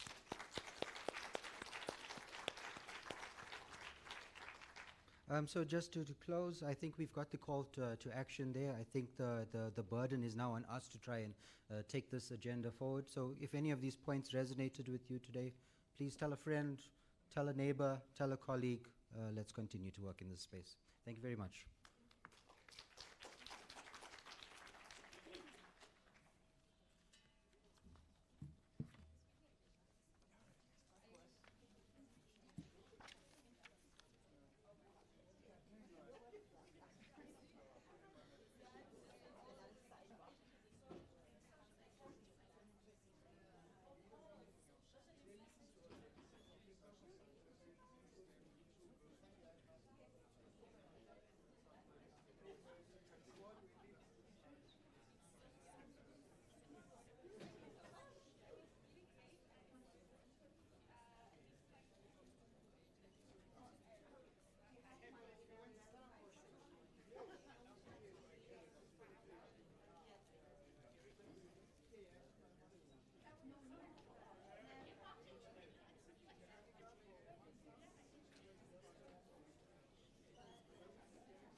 Mamelodi, stories of struggle, resilience, and hope live in the hearts of the people. Through funding received from the Talwa network of engaged universities, the University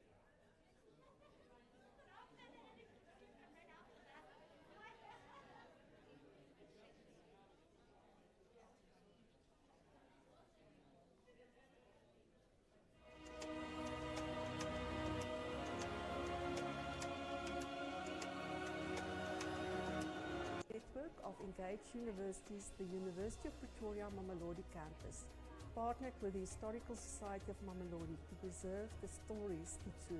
Community members were trained to capture and edit their stories using a cloud-based video editing software, ReVideo, creating a living archive that connects the past to the present. Members of the Historical Society of Mamelodi were also empowered to use ArcGIS story maps to record their stories. All these digital stories are shared on the website and LinkedIn profile.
Profile of the Historical Society of Mamelodi.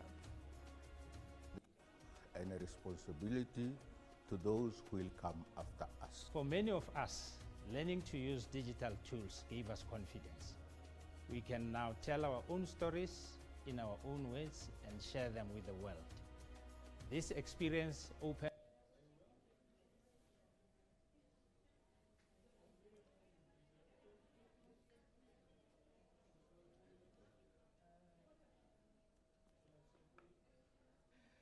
Now,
and a gift to the next generation. It reminds us that preserving our past is an act of love and a responsibility.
Good morning, colleagues, and maybe let's get seated.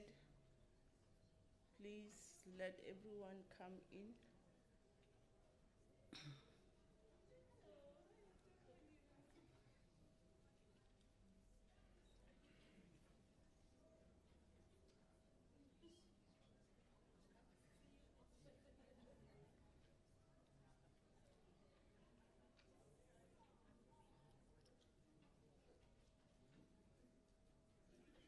Welcome back, colleagues.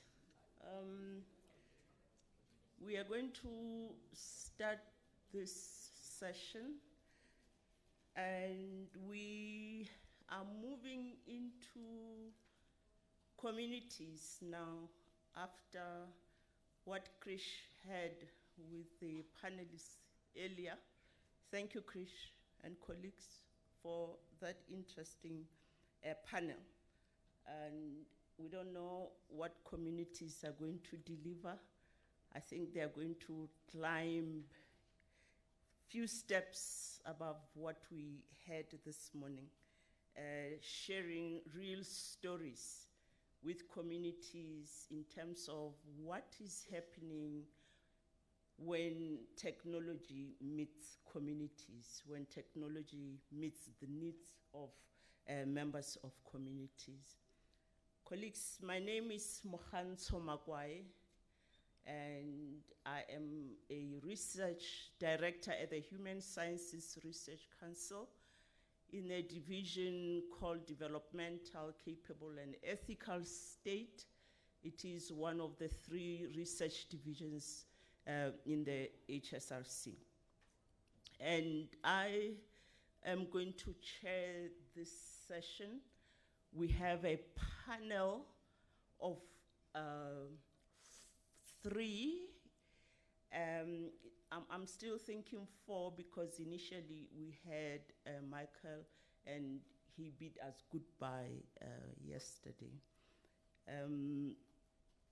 So we're going to start with a keynote address that we have for this session, and we'll have 2 panelists who are going to respond to the keynote address, and then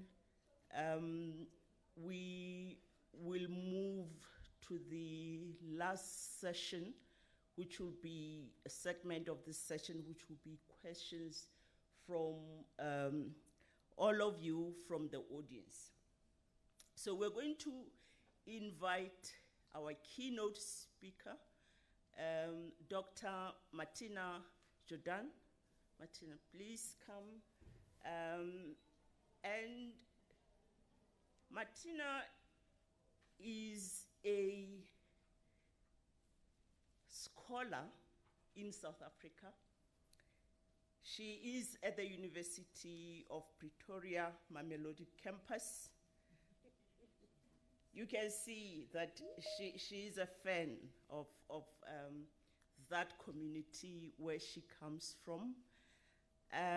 She's the head of community-based research at the university, and she holds a PhD in history from UP, a master's degree in developmental studies from the University of the Free State, and her research centers on community engagement and service learning, including a recent project with the Historical Society of Mamelodi.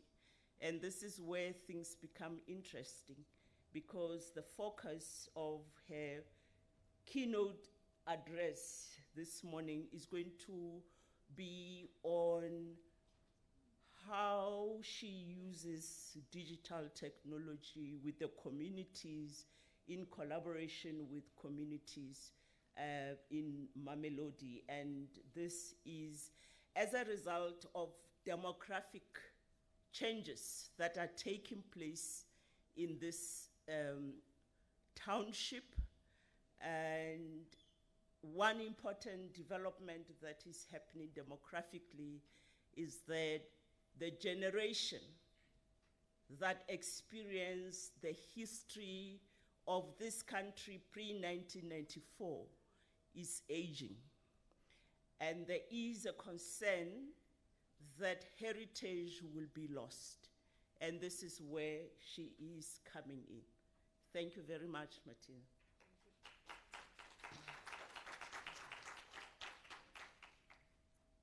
Good morning, colleagues.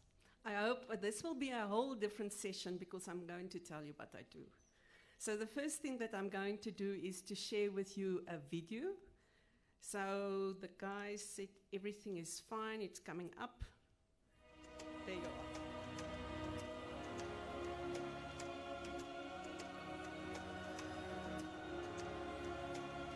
In Mamelodi, stories of struggle, resilience and hope live in the hearts of the people.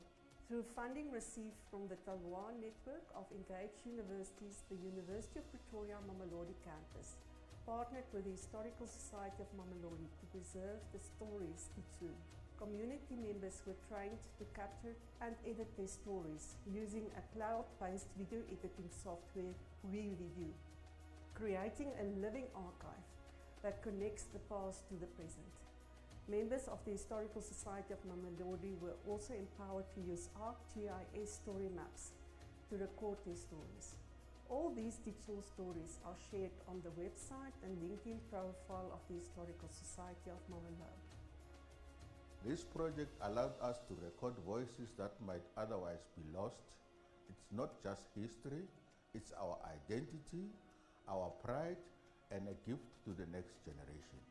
It reminds us that preserving our past is an act of love and a responsibility to those who will come after us. For many of us, learning to use digital tools gave us confidence. We can now tell our own stories in our own words and share them with the world.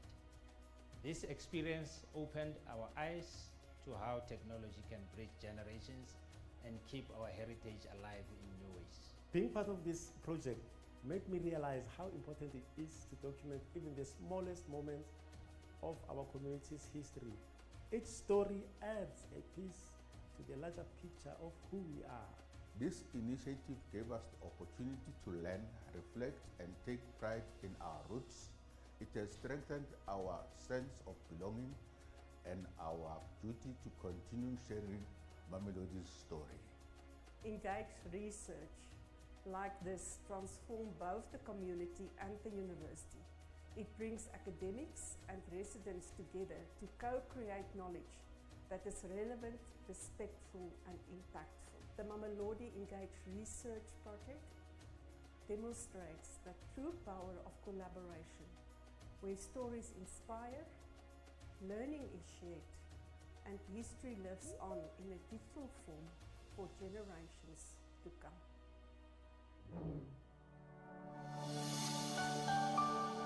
Thank you. So I'm going to share with you a little bit about my story. Not so much an academic paper, but more a story paper about how we are capturing the history of Mamelodi digitally. So I'm quickly going to share you a little bit about the background, the project, who's the researchers, and then reflect a little bit on what we learned through the process, and then also a little framework that we got.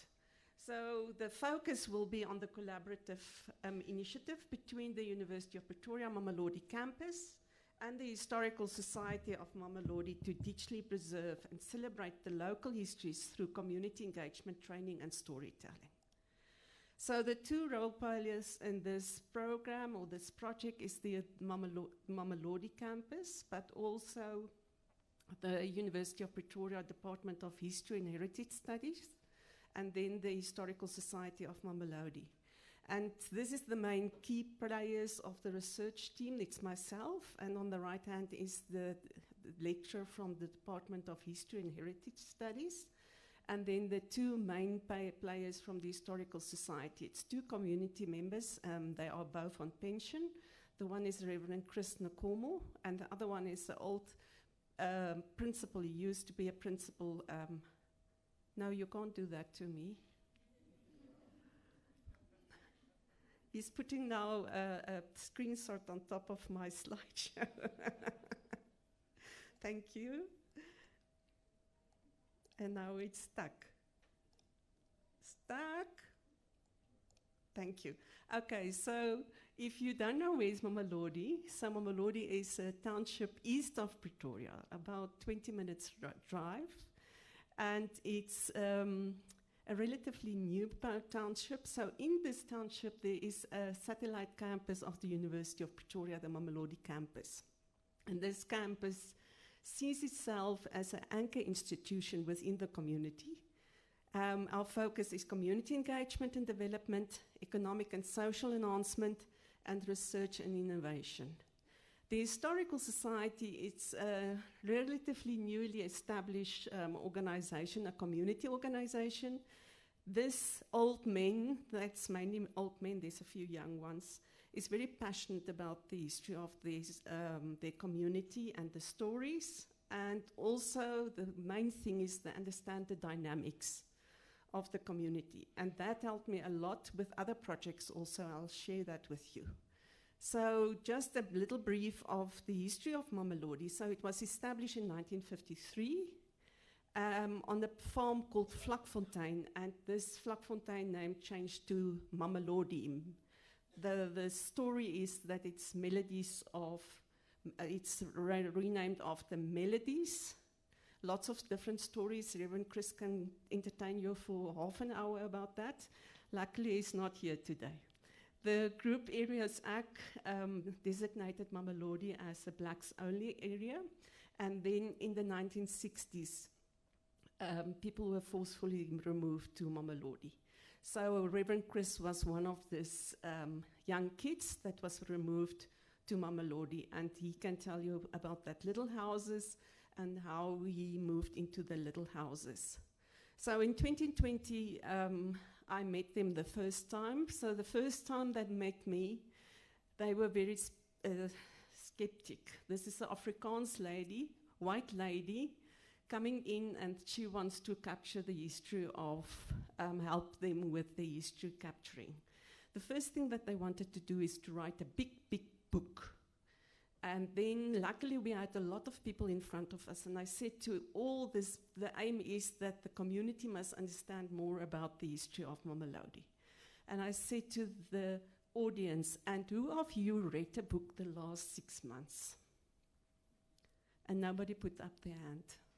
And I said, and who of you watched a TikTok?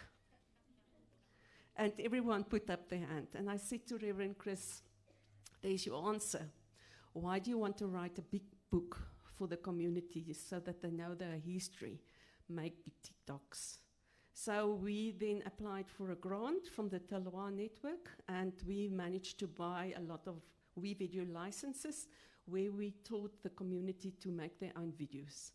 Unfortunately, we realized that the target group, the old men and the old women, do not want to come and learn a new skill. And we had to start interviewing them. And the following year, we actually got the students, the honor students involved. And they started creating ArcGIS story maps. We were very happy to found this software.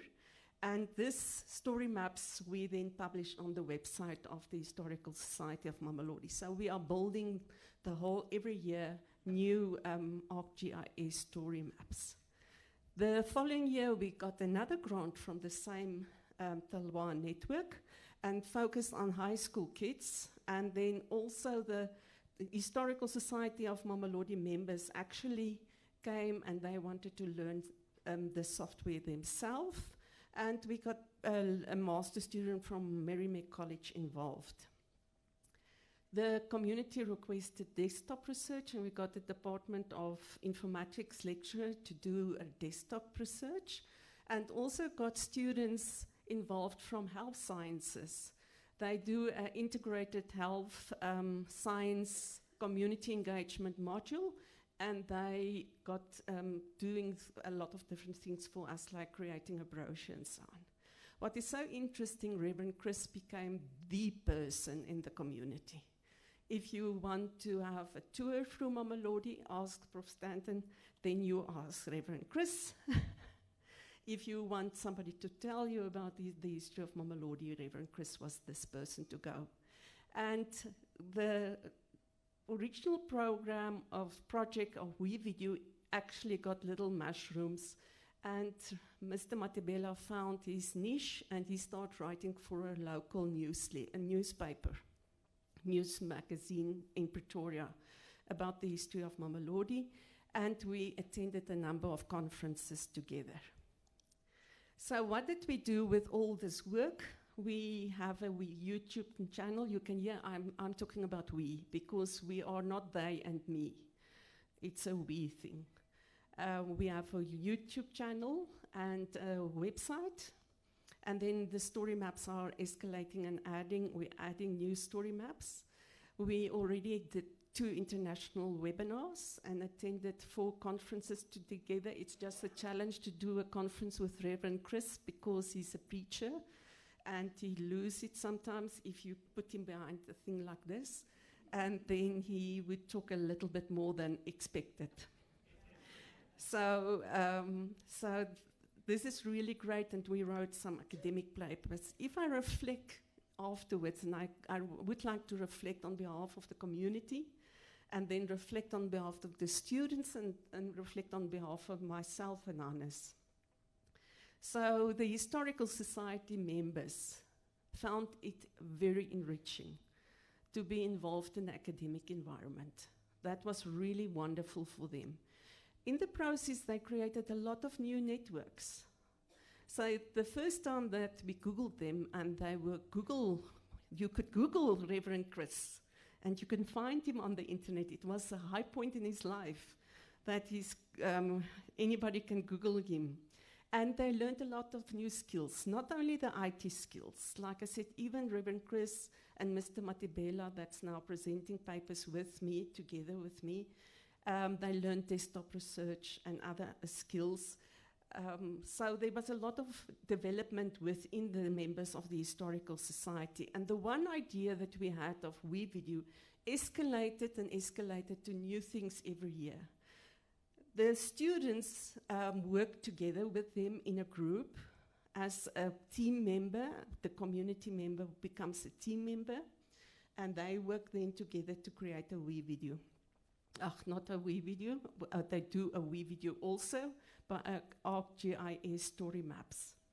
So for me, it's very crucial to have the Historical Society members as part of my team. I can speak a little bit of Sepedi, but not too much. I need them. They are my champions. And they actually helped me a lot with other projects, because this is not my core project that I'm doing. So they are the people that I go first to and say, give me advice. What must I do? I've been working in townships for 20 years, but this is the best partnership I ever had. Then there is ownership. I also in the process, developed wonderful skills that I didn't have before. And I think that was a big project that I can say each one of we had a win-win situation within this. There were a lot of challenges specific with this project. Originally, we thought people would really flock and would come and tell their stories. And people didn't want to come and tell their stories. The young youth would like to come and learn the skill, the IT skill, but not willing to do a story or write a story or create a story. So that was rather disappointing for us. I remember that I went to one lady in Mamelodi, and she was sharing about the 1985 massacre, and she got very emotional. And the more she got furious with the apartheid regime, the more she spoke in Afrikaans to me. And the only thing that I could think is, oh, I need to dub all this and make subscripts. But it was actually very emotional for her because it was the first time that she really shared the whole story with somebody. So it is really emotional, and it's very important to work with them on the right way that you're doing. So the lucky thing that I've got access to the computer labs at the campus, so it's very easy to teach IT skills in the community. We've got internet access there and the WeBDL licenses. And the one project developed into another project that made it so exciting. We didn't think, and there's so many opportunities coming up that we are very excited about new things. We realized that it's also good to go to the 95-year-old Mr. Saboni and interview him. He got very emotional to tell his whole story, and it took us probably 3 months to get his story captured, because he revisited it and think over it, and it was really a good thing for Mr. Saboni to do that. So there are some working relationship suggestions that I would have. You must have mutual respect and a shared purpose. You must respect your community. They have the lived experience. I didn't have the lived experience. I was living in an apartheid regime in a white suburb while everything was happening with them. So it's very important to understand and to have empathy with what happened to them. Then open communication, so we share everything. We applied for another grant and we worked together on the grant. They also part of my ethical process applications, so they're part of my outside researchers. We make sure that we get informed consent from everyone. It's not just that you can go mad and do whatever you want. The collaboration is important, and then in the community I work in, capacity building is extremely important. For the last 2 years, I make sure that there's a weekly ICT course for them free to build them, because we've got a lot of need youth in the community. And then build capacity, that's very important, and then sustainability. You can see we started in 2020 with the idea it will be a short project. We are in 2025 and we're still going on. It must not be a once-off little thing that you go in and out. You must be committed to your project and your community. That's very important. They see through you if you don't do that, if you just want to come and collect data, run away, and not do what you want to do. Good, so I have a little framework. If you do want to do a project like that, it's very important to have partnership foundations. Then it's very important to build capacity. That's what I discuss. And then collecting the oral history is crucial. The youth engagement was very important for us, because the youth is the people that actually didn't know anything about Mamelodi. If we Google Mamelodi on Google, you'll get Mamelodi Sundowns, the soccer team. And that's what you will find. And a little bit on Wikipedia that's got all sorts of funny information about Mamelodi. So it's really important that the youth know who are they, what is happening in this, what happened in this community of them. And then also the digital heritage. So like we said in the video, we hope that this will, after we died, we are all going on, I'm also going on pension, so all the pensioners, when we die, it will still be there for the next generation. And then also the sustainability and the broader impact, so we've got younger people coming in the Historical Society, making sure that there's a continuation with everything. And there's some of the references, and there I am. Thank you very much for listening.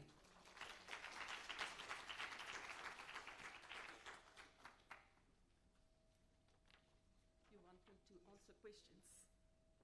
I think you must sit down, and then we can invite the other panelists, Paulina and Dario. Thank you.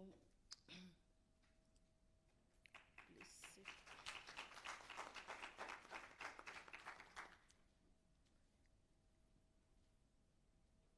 Thank you very much. And this is where we are now, colleagues. We had the Mamelodi story, and I think, Martina, what you are bringing out, that you must be committed, and not just be seen to be committed, but you must be committed to the work that you are doing, your research project, which clearly ends up not being a single research project. It becomes many other projects that offshoot from the original work that you wanted to do in the community. But you must also be committed to the community itself. And this is equally important for the kind of work that we are advocating for. But I think what is also coming up, Martina, is that you go there to study a particular thing, or you have a particular objective aim for your study, but you end up being confronted by other realities in the community. And it's the question of how gracefully you can bring in those matters which are indeed real needs of the community and which fall outside the framework of your project. Thank you very much for that presentation. We are going to invite the two panelists, and the first one is Dr. Pauline Angwina. Dr. Pauline Angwina is from Kenya. She is also a scholar in Kenya, and she is a national of that country, and she puts that in bold.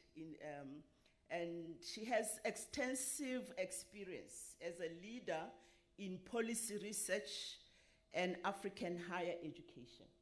She's dedicated to advancing the African knowledge sector through research, innovation, and strategic capacity development initiatives.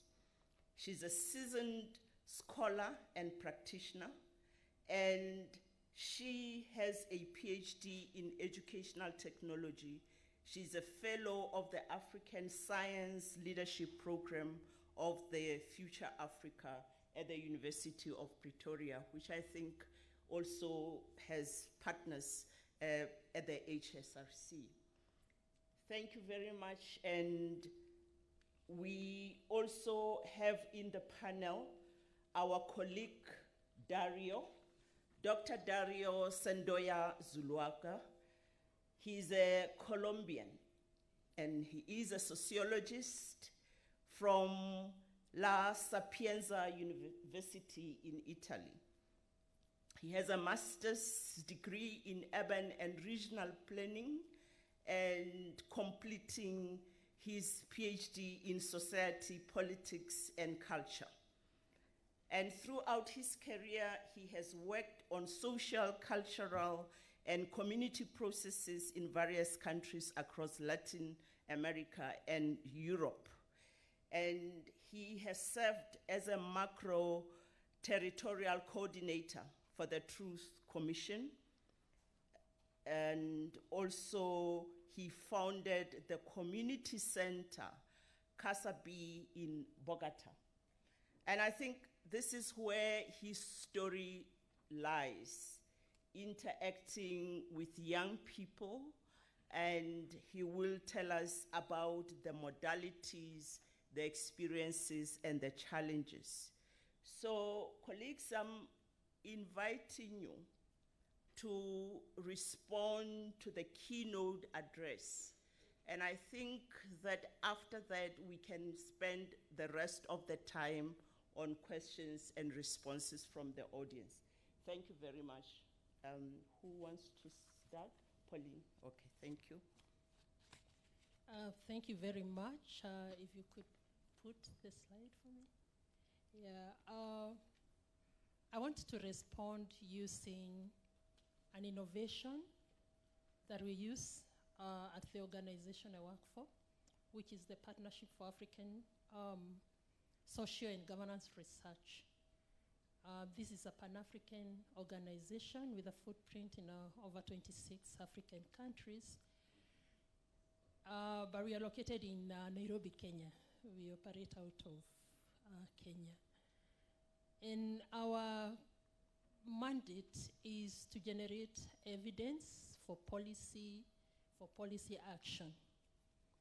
And I want to use this model that we have innovated to help us generate evidence and use it to influence policy action as a way of responding to the keynote speech, where I draw some parallels, some similarities, but also some subtle differences.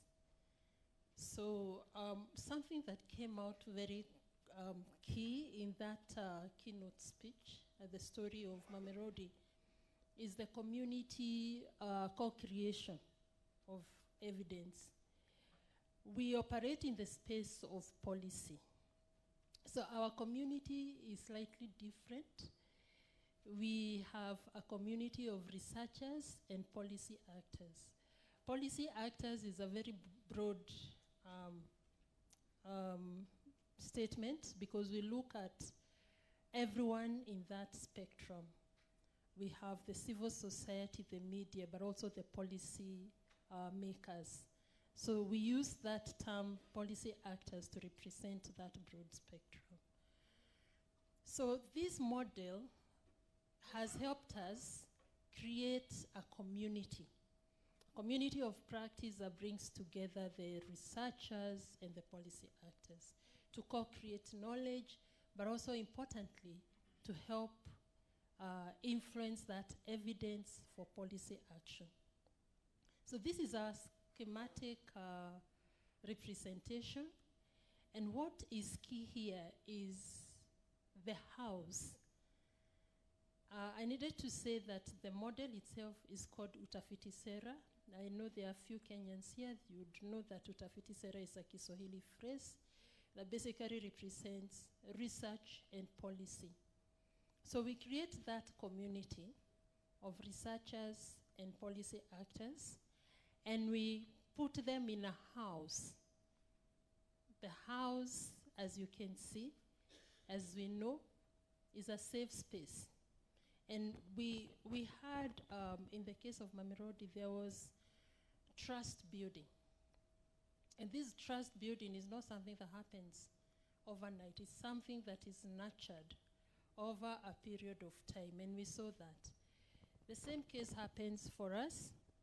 We create that community, but that community is something that we nurture over a period of time. I want to give an example of a study that we have just concluded. It started in 2023, where we were looking at university financing. I know in many African countries we are grappling with that issue of university financing. So in Kenya, this was a Kenyan study. In Kenya, we created a community of the researchers, but also stakeholders in the area of university financing. And one of the issues that happens in this community is that we use our lens, the political economy analysis, to identify who should be in the house.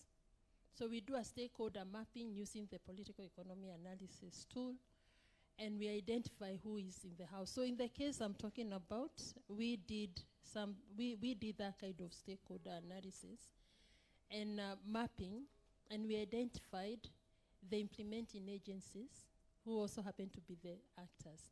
But we also had a team of researchers. So we brought them together right at the beginning, and we co-created the research questions. So everyone had a stake in whatever we were doing. And from 2023 all the way to around May this year, we've been working together. So we sit down, we analyze what is it, what are the research questions, and then we set the team of researchers to go and do their work, and then come back for validation, bring everybody in the house. So what you see, just like in the case of Mamelodi, it's an investment of time. And in so doing, you create trust. The other thing that is in the house is safety. So you nurture a space where people are safe and they can express themselves. Again, it takes time. And we saw something about trust building. So it is the case in our example, we have to develop or nurture trust. There is a case, a study we've been working on, a separate study, we've been working with youth, and we were able to create space, safe space for the youth. It's a youth-led research process. We were able to create space for those young people to engage with very high-level policymakers, the parliamentarians, seated in the same space and able to engage at that level. So again, I drew similarities. You did talk about policy champions. Champions. In our case, we have policy champions. Those ones who are involved in the studies around policy making. You will understand that policy making, in as much as we invest time in co-creating knowledge, creating safe spaces for engagement, you understand that policy making is also a political process. So this is where the champions come in. We have policy champions. In the example of the university financing, our policy champion has been the principal secretary in higher education within the department, within the Ministry of Education. She's been with us right from the beginning. In fact, when we did the stakeholder mapping, she was central, and she was part of it. She's worked with us. And because she's closer to the powers, we are able to engage. So it's very interesting that we released the study, the findings in May. That's when we launched the report. When the universities were reopening in September, our recommendations had already found their way into our office. And people in Kenya would know that it was a lot easier embracing the findings of the university financing, which has been a hot potato. It's been very, very difficult. But this year, things have been a bit easier, simply because she's listened, she's taken time to study the findings that are coming out of our study.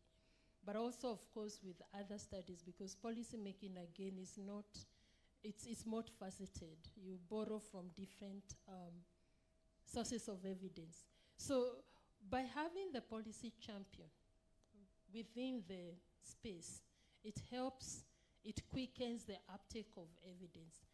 I think that is how I see in response to the similarities between what we do, the community evidence co-creation of knowledge from a policy perspective, and what happens at Mamelodi. I think that's what I'd want to say.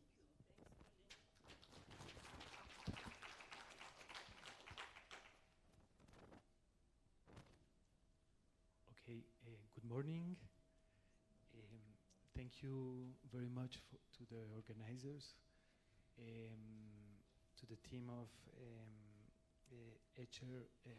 HSRC that we were working in these days and sharing very, very important perspectives.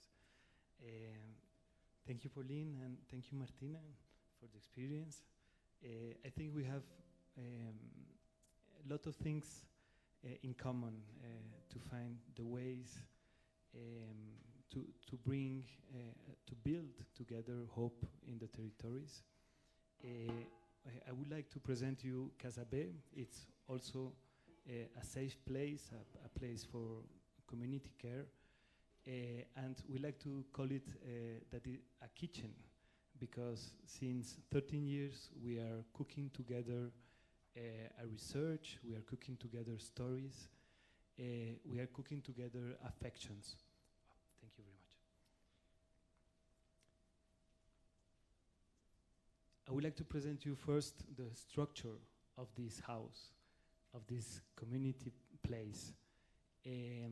First of all, we have a communitary library. It's called Dragon's Community Library. It's a place where we can write, where we can read, but also with the kids and the young people we can learn how to build memory of the neighborhood, but also the memory of the war in Colombia. We have the Aisha Kitchen. It's the place where a lot of the mothers and the sisters and the community of the kids and the young people that come to Casabe are doing a cooperative restaurant in this moment. But this comes since a process of security, food security and sovereignty in the neighborhood. We have an artivist residency, if there is some researchers that also use art and also are interested in the food, they can come for 1 month or 2 months to share like a research with art in the community. And we have a listening room, like the whole house, it's a listening place, but we have a special place where we can learn how to listen and listen to people that need to be heard. We have this pantry that is a place where we store all the food that we need for cooking. And it's a very important place because we connect with the countryside and with the projects of agricultural projects in the countryside. And we have this Cine Huerta. Cine Huerta means cinema garden. We show pictures in the weekends, and we have an organic garden that is taken care by the kids of Casabe. I don't know if you can see in the Cine garden, there is a place up in the north, and it's a very important place because it's the place where we clean dishes together. And cleaning dishes together is a big part of our research also. So Colombia, you can see it's in the north of South America. We had spent 60 years of 2 wars, the internal conflict war and the war against drugs. So these 2 wars gave us a culture of fear, of hunger and survival. And in the same time, we are a country with a very strong social injustice, where 99% of the land is owned by just 1% of the people. But in the same time, in the last 60 years, we built by the down of the society, lot of experience of resistance, of peace building, and of imagination. Imagination, what can be the life without the war? This is very difficult because me, my parents, my grandparents didn't knew what was living without war. So we need to imagine that. And in the center of Colombia, there is Bogota, a huge city of 9 million of people. And there is in the center the neighborhood called Belén. It's a peripheric neighborhood. It's behind the borders of what the people think that it's a safe and secure place. And we have the same logics of the periphery. We are in the center, but we are in a peripheral neighborhood with all this social segregation, exclusion, with these plans, but also now with the danger of gentrification. Belém, it's also a laboratory of resistance and peace building. We are a network of actors inside the neighborhood that we are thinking how to give a different future to the neighborhood.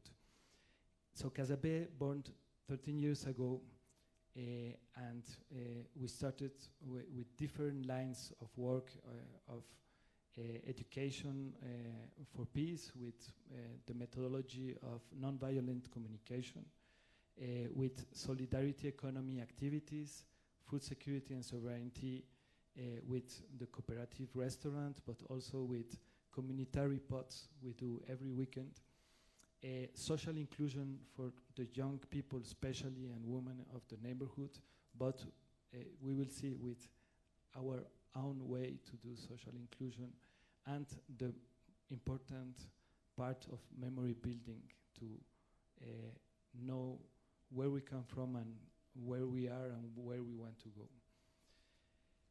These are a little bit more of pictures of Casabé. In the right, in the top, you can see our cinema, and when we are presenting a movie, you can see that when we cook, it's a very important moment to get together, and you can see that the kids and the motor group of Casabé are together to take decisions, and the library in the middle. So here there is an important question. It's how, not in the logic project, but in the day-to-day practices, we build new understandings, new relations, and new narratives that can transform us and transform our community.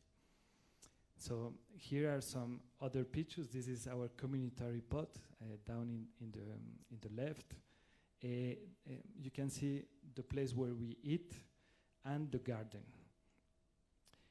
Here there is a place where we are speaking and listening. In the left, there is a map of the neighborhood where we do a lot of mapping, and of course, a very important moment is eating together, and very important moment cleaning the dishes together.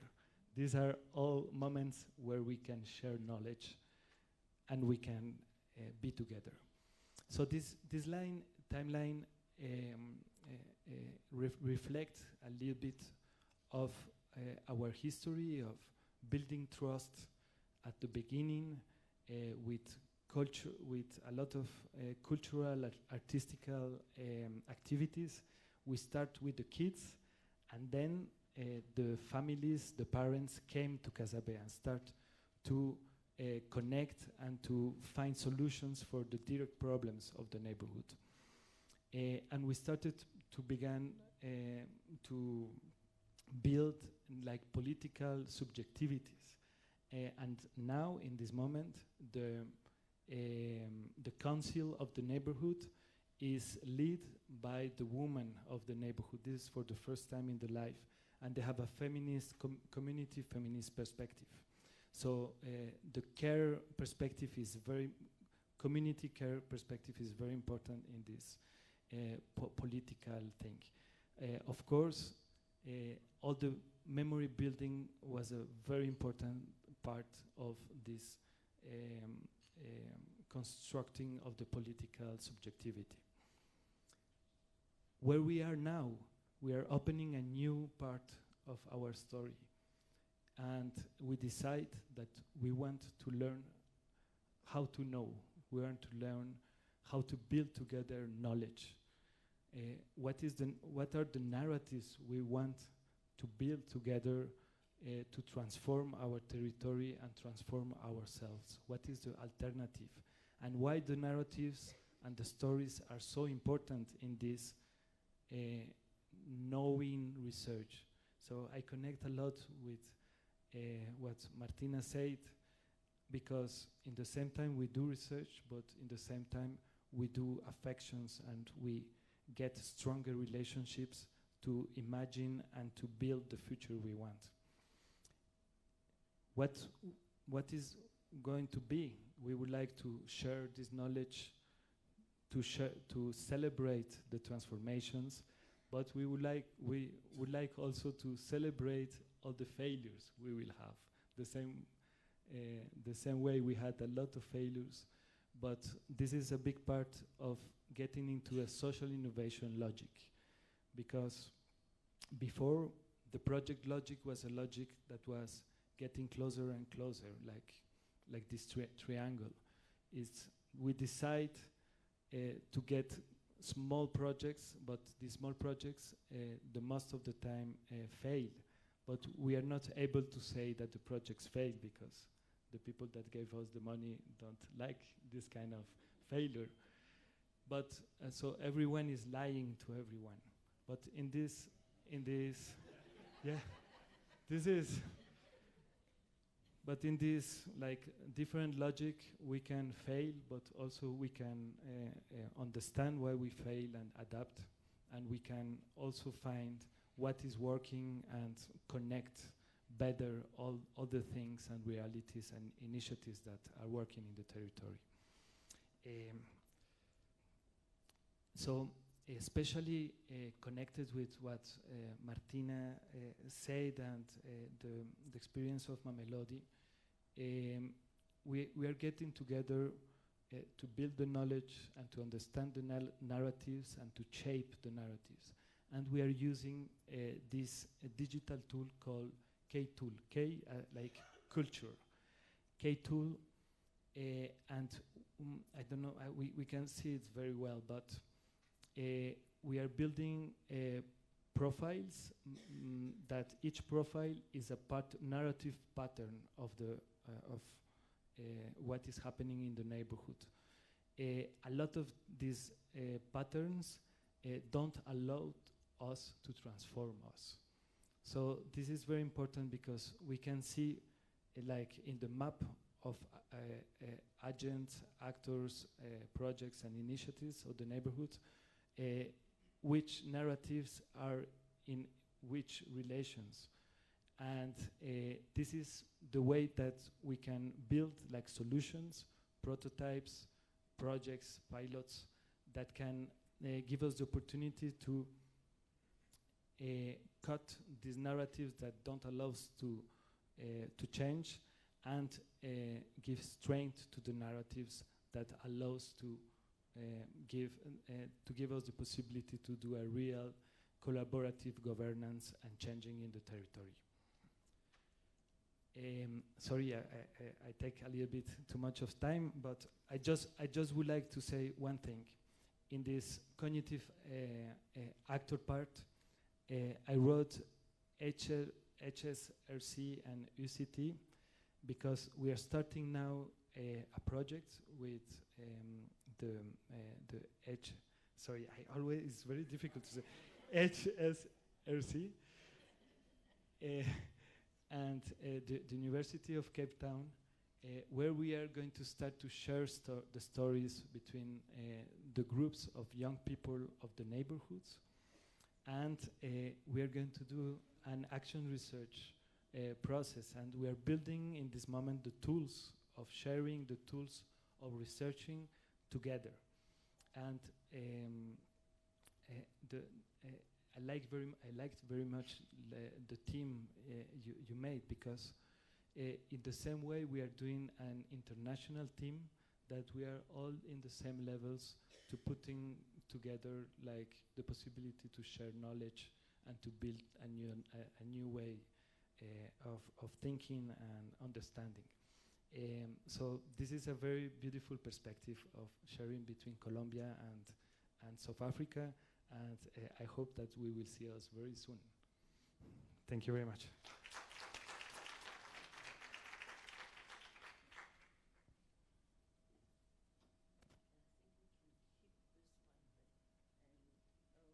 Thank you very much, Dr. Martina, that was insightful, and the responses from Dr. Paulina and Dr. Dario. Can we give them another round, please? And increasingly, we're being made to understand that this aspect of co-production, co-creation, it's decided. It's not something that we still need to be wondering whether we should do it or not. What we should be trying to spend time on is how do we do it? Because now we realize that every context requires us to tweak our tools and to make sure that they fit, or at least they are suitable for the context. And because we need to bring together different spaces that have actors of their own. We have policy, we have communities, we have scientists. We also need to be creative in terms of how we bring all these spaces together. And it looks like across there is a metaphor of a house. And it's an interesting metaphor when you look at what goes into a house. A house is an investment. It's something that you care about. And those who come into the house are those that you care about.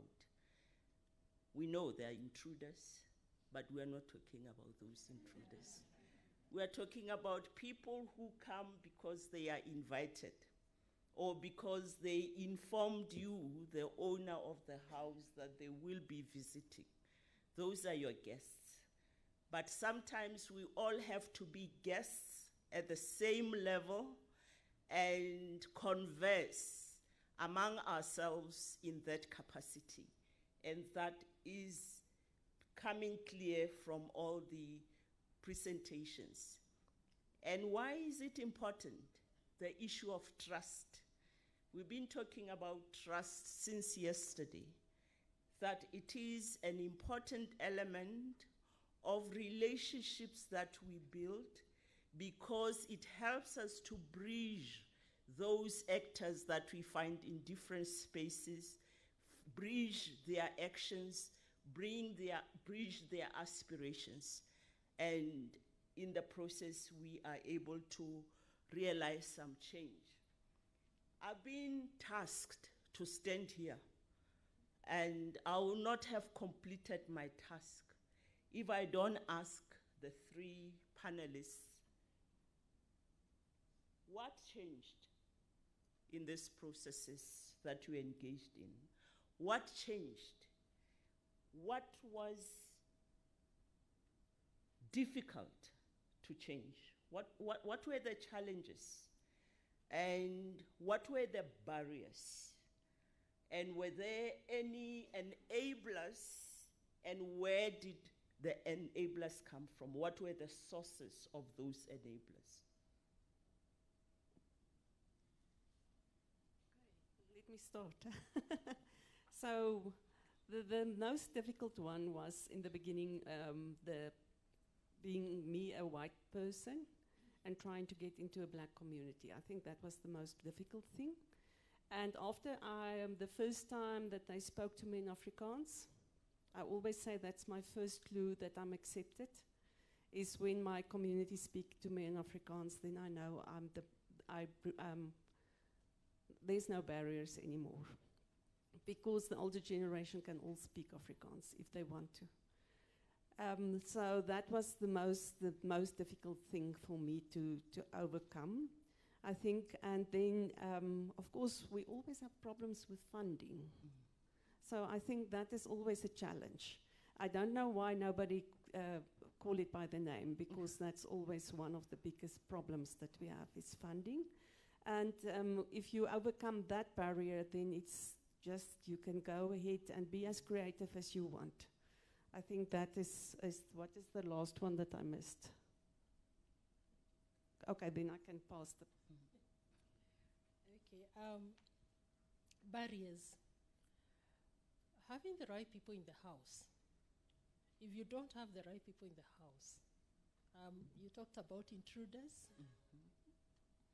In this case, they're not intruders, but you might do the stakeholder mapping and then find that actually what you have in the house is not adding, and it's not helping in the trust building. Because for this to succeed, there has to be trust. The other one is time. From 2023 to 2025, that's an investment of time. So these are barriers to our model. But what really works, when you co-create the research questions, then you know what exactly you're going for. And that gives ownership of the evidence that you produce. And because the policy actors and the policy makers are in the house, the chances of that uptake for policy action are very high. So that, for me, that creating space for co-creation right at the beginning, the conceptualization and the research questions, all the way helps with ownership and helps with enhancing the uptake of that evidence for policy action. Thank you. Thanks, Pauline.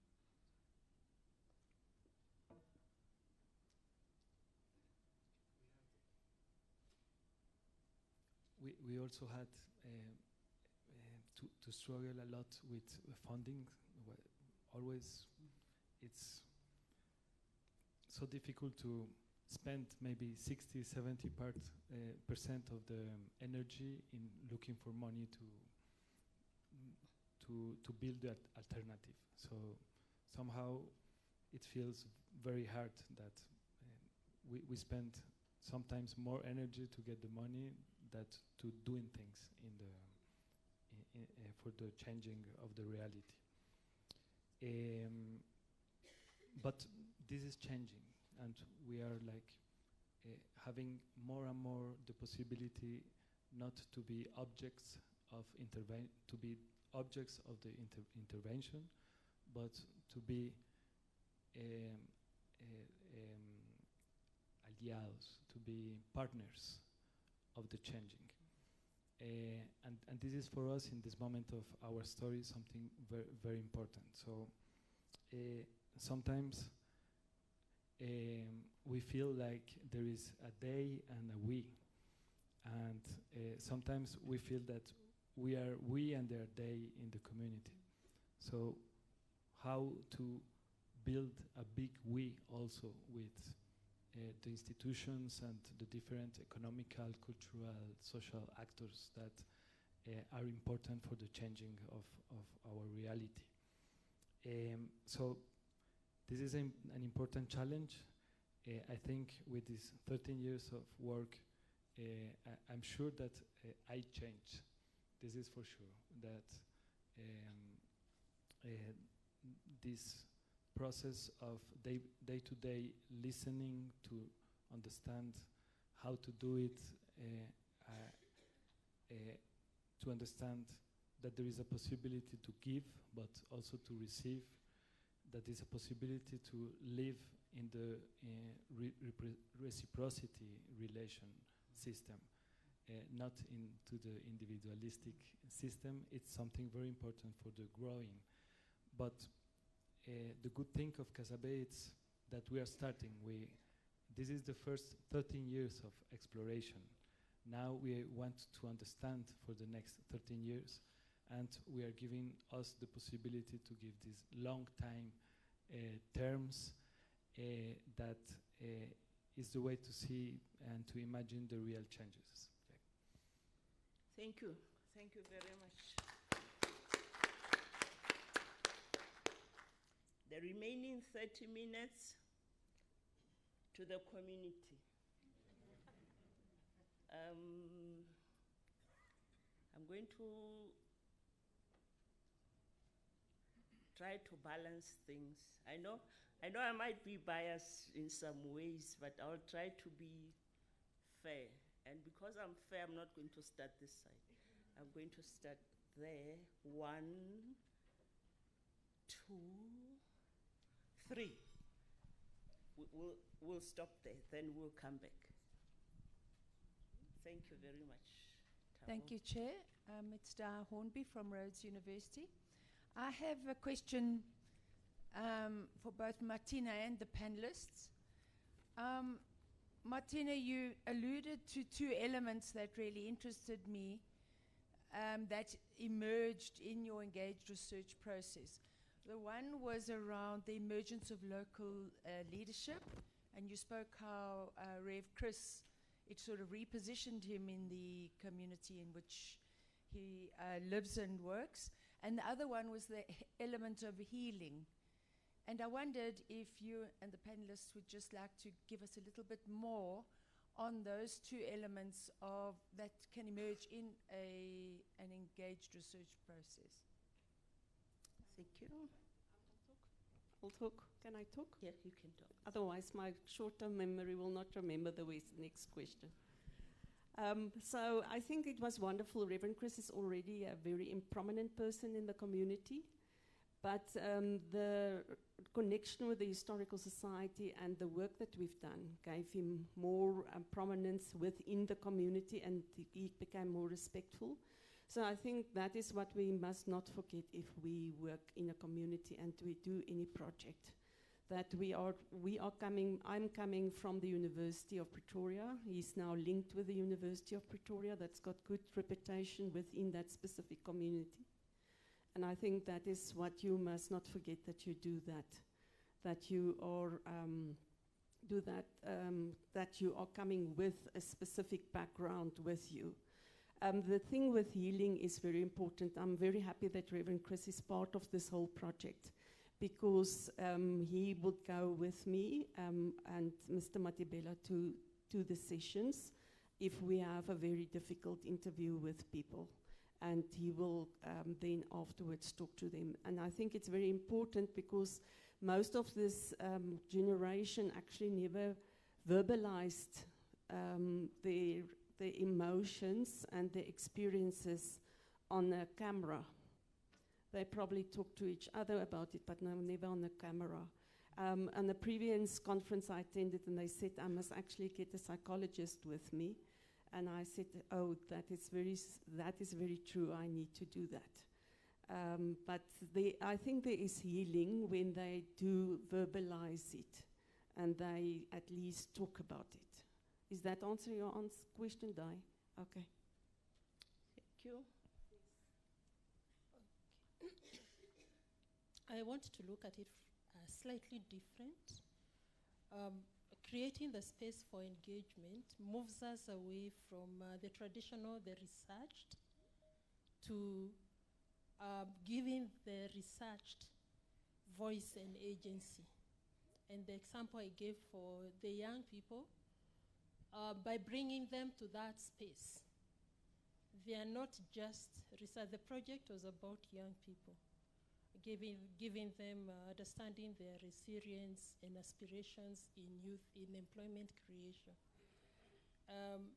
These are issues they struggle with, and instead of going out there to research about them, and you bring them and research with them, they become researchers themselves. So that gives them voice and agency. So slightly different from the healing aspect, but to making them their concerns more understood, because they are part and parcel of that process.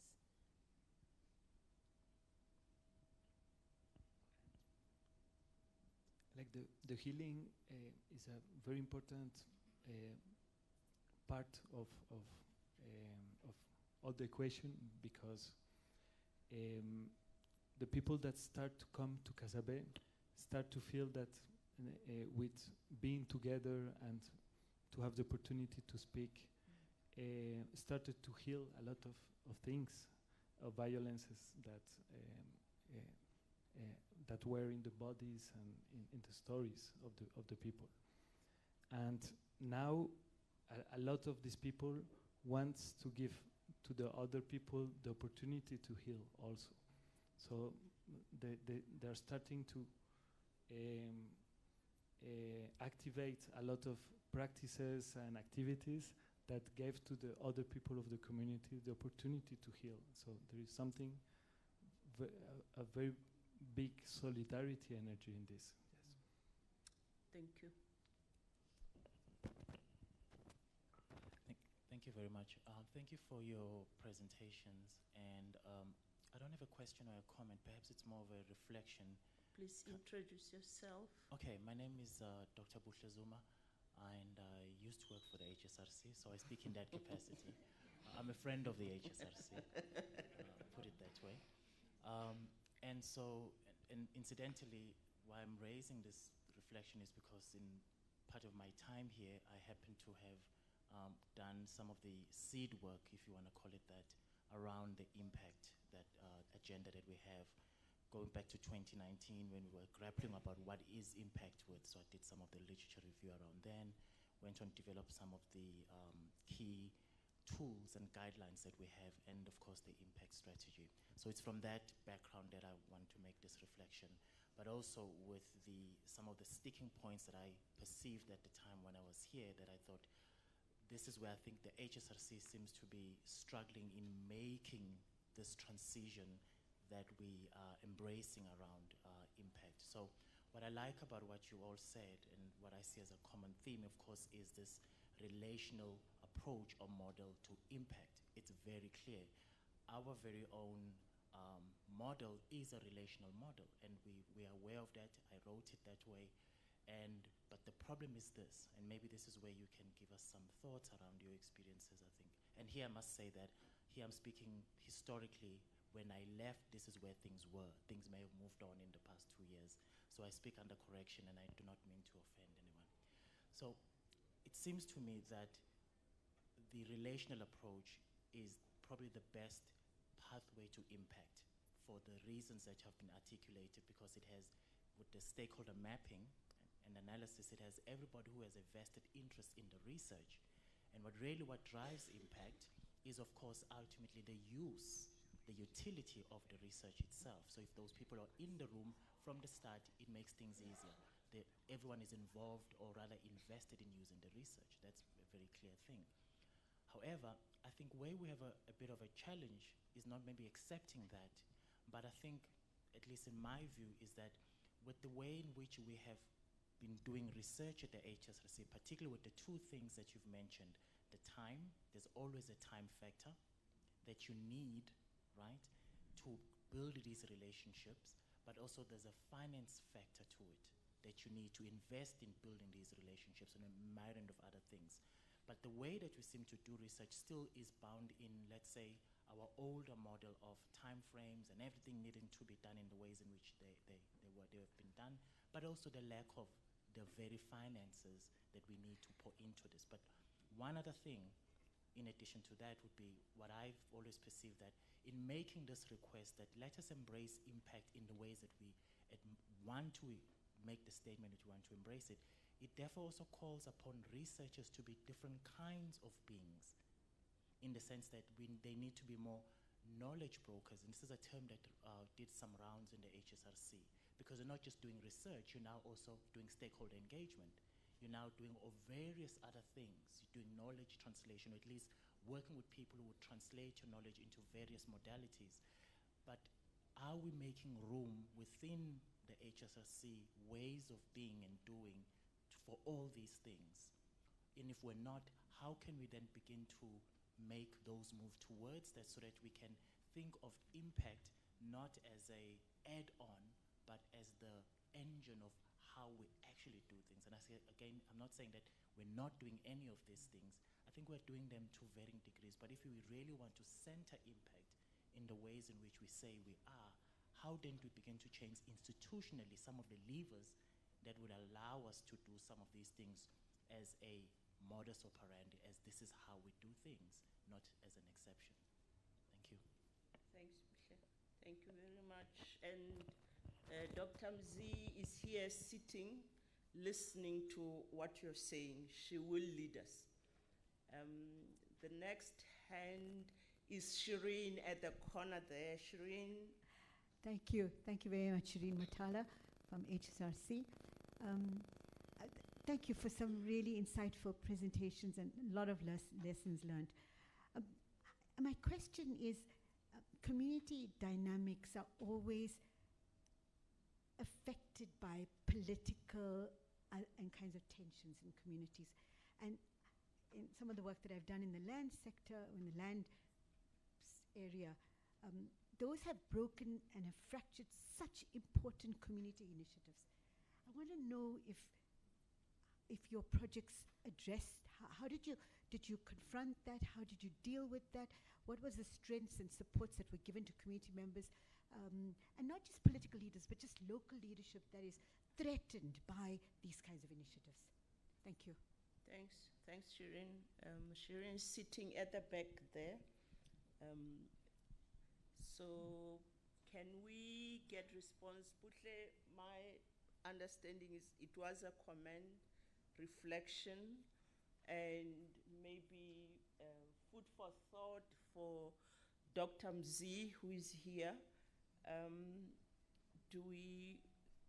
Who is going to respond? Do you have that question specifically for Martina, the keynote speaker, Shireen, or one of the respondents? Martina and Dario, both with their case studies, might be able to, but I'm happy for anyone. Thank you, Shireen. My panel is on a riot here.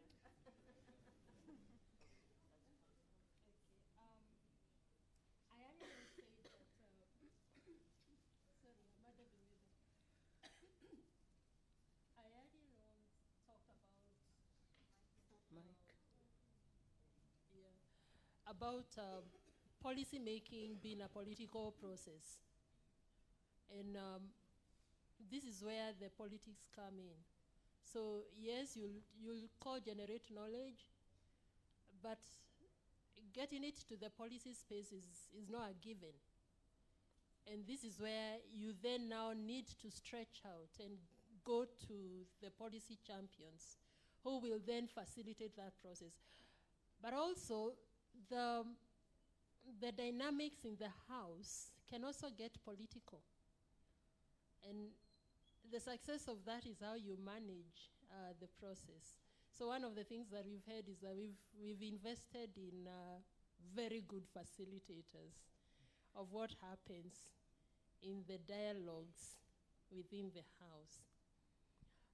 But I wanted to drift a little bit and respond to something that you talked about. Researchers increasingly becoming knowledge brokers. Researchers, we were trained to go, use your research methods, design your work, and then come with evidence. A very technical process. But what we're increasingly seeing is that within our Utafiti Sera formation, researchers are no longer the technical people. They really have to move with the rest who are not researchers. So I agree with you. And one of the things that we push ourselves as researchers is to actually even look at how do we even engage. What are our tools of engagement? So we are emphasizing on, yes, it's okay, we will publish in highly rated journals to share our findings within that community. But the real consumers of our evidence are the policy makers. So we have to do policy briefs, infographics, and all that. So we are moving away from the traditional researcher mindset. So yes, there is a lot of knowledge brokering from a research perspective. Thank you. It's okay. It's okay. Just to say that I really like when Martina said that there is not they and we, no? Now there is just we. And I think for in Casabe, half of the motor group of researchers, we are from outside the neighborhood, and the other half is from the neighborhood. But I speak in the terms of we, not because I am or no, I'm not from the neighborhood, but because we are part of the same adventure, and we are part of the same future that we're building together. And it's very complicated for me. Also, I struggle a lot not to put me in this dualistic relation that it's always like the relation. It's very easy to put it when there is privileges, no, in the table. But these kind of adventures, communitary adventures, give us the possibility to make a better understanding of ourselves and the real and the most important things that are in the world and in the realities. I'm doing this PhD because the PhD it's at the service of the community, not because nothing else. We need the PhD to make this kind of discussions, to put Casabe also in this kind of panels. We need to put names of what we are doing. Also because from the Belen neighborhood, we want to change the city, the model of the city, and we are part of the changing of the world, of the movement against social injustice. But it's a very deep process of self-changing. This is for sure. Thank you. We have neighbors across. The virtual room, is it a virtual room or is an extension of what we are? Overflow room. Who do we have in there? Do we have hands? Someone coming forward. Thank you. Oh, no. Okay, thank you so much for the presentation. Thank you. My name is Mampedi from SMU. As a researcher who is still learning, the presenter mentioned that some of the participants were very emotional and they started crying. So I just wanted to find out, did they continue with the research or did they give them some space to cry? And again, how did they deal with the situation? What support did they give them? And I know you mentioned that.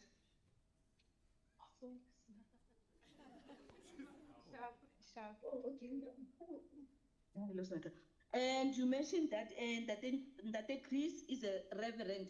So with Ndate Chris being there, did he start praying for them, or what happened with those who were really crying? Thank you so much. Thank you. Thanks. Okay, that is my question, definitely. Okay, so it was a long interview, that I must say, because we allowed her to cry. And at a point she did say she didn't want to tell us the story further. So then we stopped it. Reverend Chris is a very close friend of her because he knows actually everyone in the township. So he did go back and talk to her. So that was a very emotional one. Overall, it's not so emotional, but she was specifically shot during the 1985 massacre riots, and it was still very emotional for her after all these years.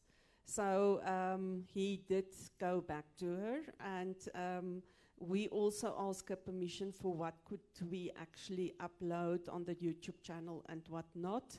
So I cut out all the crying. She was not very comfortable with that part. I hope that's answering your question. Thank you. Do we have the next round, please? Here, 1, 2, 1, 2.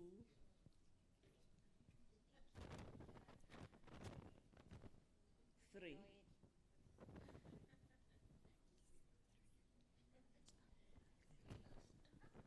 Thank you for the presentations. My name is Nicole van Riede and I'm from the HSRC. To a large extent, engaged research is still the exception, right? And not the norm. And I guess part of this conference is about changing that narrative and changing the trajectory to norm, so that it is the norm. I want to find out a very brief reflection from each one of you. I would appreciate your insight.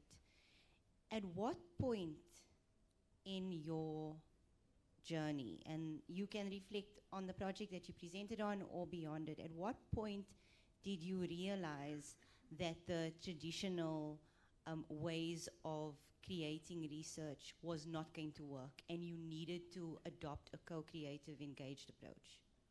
Thank you. Okay. Can we take the next question and then we respond? Yes.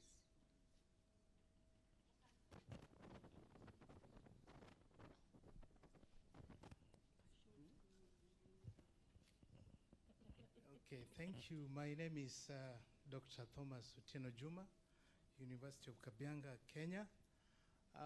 Mine is a caution to the models are very good. I like the historical experience by Martina. I like the Utafiti Sera house model by Dr. Paulina. But my question rather is who befits to be a champion? And when I look at the example of the champion that is given by Dr.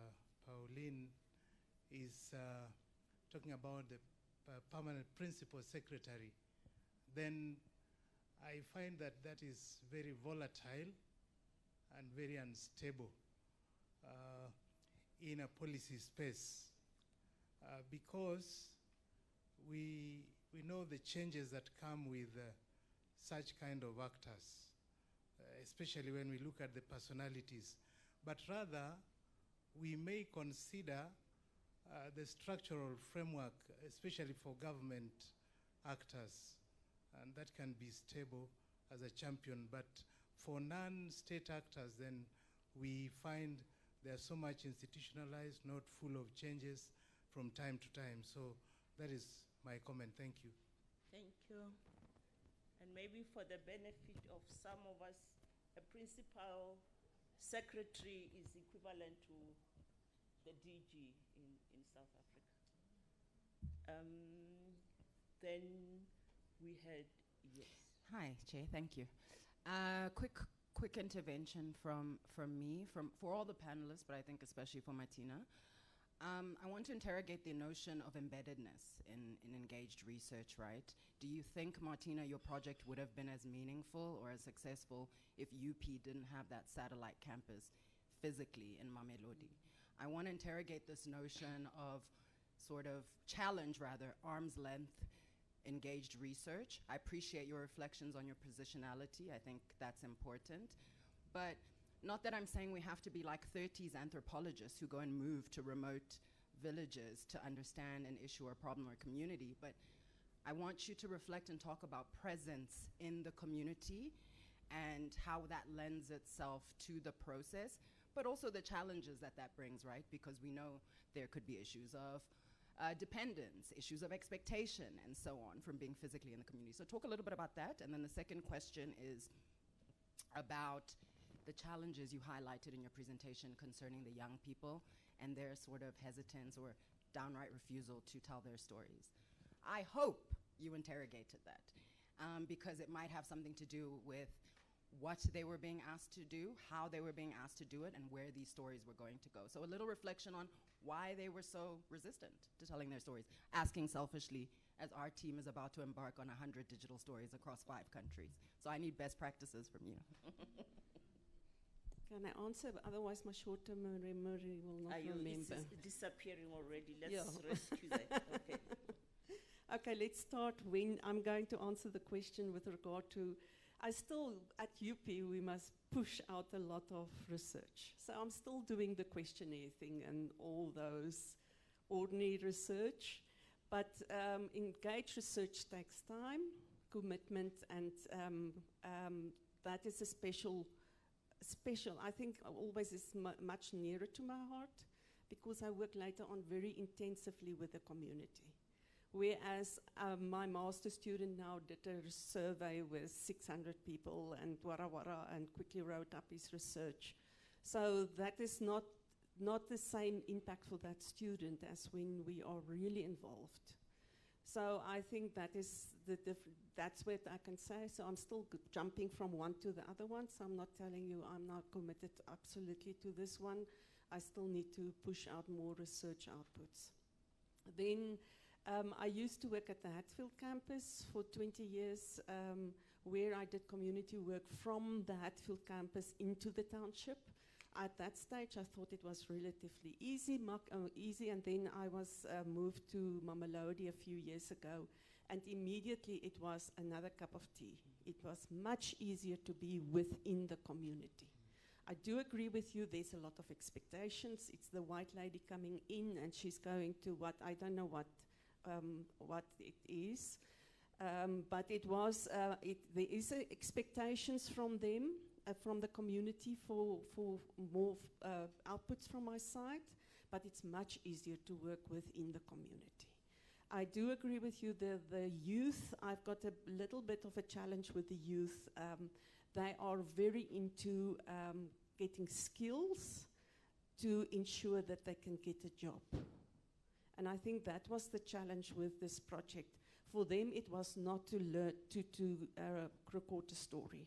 They wanted the skill, they want a certificate, because I do give everything always a certificate, and they wanted the certificate afterwards. So some of them did do a story, but not as much as we expected. The other thing is actually that I wanted them to interview their parents and their grandparents and come and record that story, and they were not eager to do that. I don't know, they're saying the grandparents didn't want to share the stories, but I thought afterwards it was more that they didn't, it was a little bit of effort to do that. So I will have to investigate that again. I do agree with you, I didn't investigate that enough. Will that answer your question? But it's much easier if you live within the community, much, much easier. Okay. One best practice. Yeah, I have the question on champions. I must say that there is no script that fits into a champion. A champion is someone that emerges, is one who has influence, to some extent has power. So I agree with you. The choice of a principal secretary may be volatile, but in this particular case, she came out as someone who could lead the process. I mean, she understood, she first of all was heavily invested because everything around university financing falls under her docket. But she's somebody who is a researcher, understands the entire process. So she emerged as someone who could take that position of a champion. Like, it's different in other areas. Like, for example, we have a project in Zambia on universal health coverage. The champion in that project apparently is a member of parliament who sits, is a chair in one of the parliamentary, the health parliamentary committee. He is also somebody who gets to the community. So he gets to his community, he engages very extensively. But he also comes to our convenings. So this person has come out as someone who is heavily invested, has a lot of interest, but also has a lot of influence. And that takes me back to the stakeholder mapping that I talked about. Because in our stakeholder mapping, we want to look at who has power, who has influence, who has interest.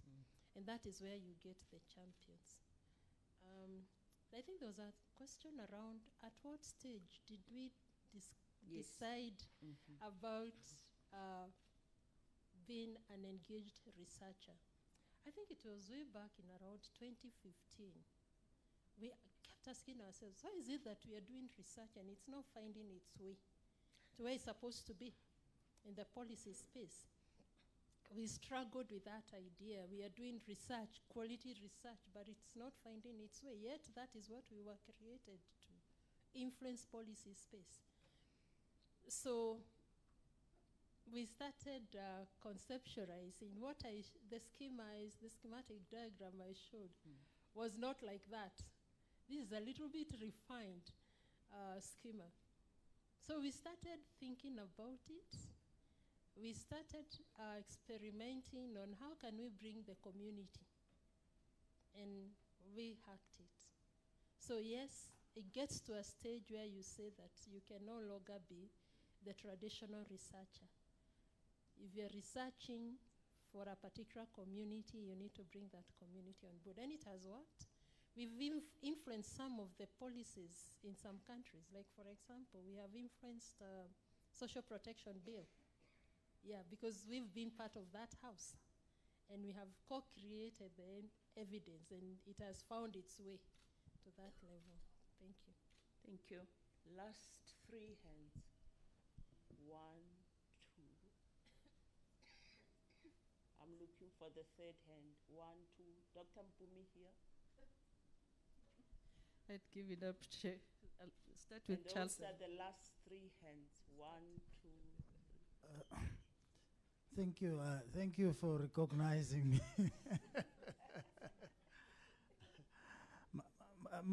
I don't know if it's a question, but it could be a comment, really, for Pauline, and I think it's linked to this idea of the house. As you know, policy making is a contested terrain.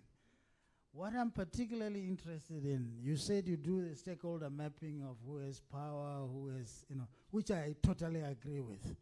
But in a context, for instance, like South Africa, where you have certain contested issues, who do you bring in that house? Because we've become quite a litigious society, that threats start happening even at that stage. And I know the answer, you said you invest in facilitators. So I'm trying to figure out practically how do you deal with some of these very contested policies, or how do you determine then who is in the house? Because that house can be it can be chaos in the house, depending on who you bring. So what are the experiences? Do you have an example where you experienced that and how you actually handled it, how you managed it? It was supposed to be that difficult, so that's why it comes last. Can I respond? Yes, you can respond. Yeah, I agree with you. And I said that, in fact, that is easier. Getting that evidence to the policy space is the elephant in the house. It's difficult. I'll tell you, the university financing example I give, we were just about, in fact, we had been invited to a stakeholder discussions to now take that evidence to a policy that was being made. And then one morning I'm told, no, sorry, hold. Yes. And the next thing we saw in the papers, there were issues. So we understood what was happening. So what I'm saying is that it's not an easy, it's not a walk. Engaged research is not easy. Working with the communities is not easy. And we saw her example. Things get emotional. Yeah, and you have to stop. So you've got to understand that there is impact, but there's a cost to pay. So that means that you have to invest time, a lot of time, creating relations. And I agree, in an environment like this one, where people can be litigious, when you invest time in building relations, I think somebody talked about relational, yeah. When you invest time creating relations, in the end, you get better results. We've been in other places that are not, they're as rigid as it can be, but we've had work in other contexts where you have to just give time, nurture relations. In the end, you get better relations. So I think my long and short to this to your question is that you have to invest in building relations with the community you are researching. And it takes time. It's not something that happens overnight. I don't know. Thank you. Dr. Charles said that I have responded. Oh, yes. It's lunchtime. And thank you very much for everyone, especially the panelists, the keynote speaker, Martina. Thank you very much. And Pauline, Dario, thank you very much. And for the audience, for your collaborative effort. Thank you very much, and may you enjoy your lunch.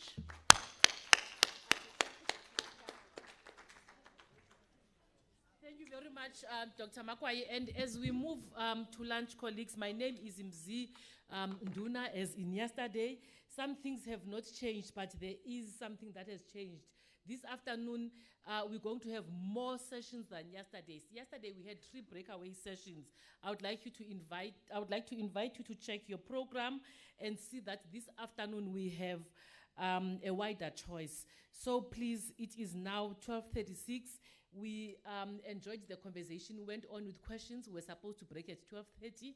So this 3 minutes is on your bill, not my bill. You're still gonna have to come back on time.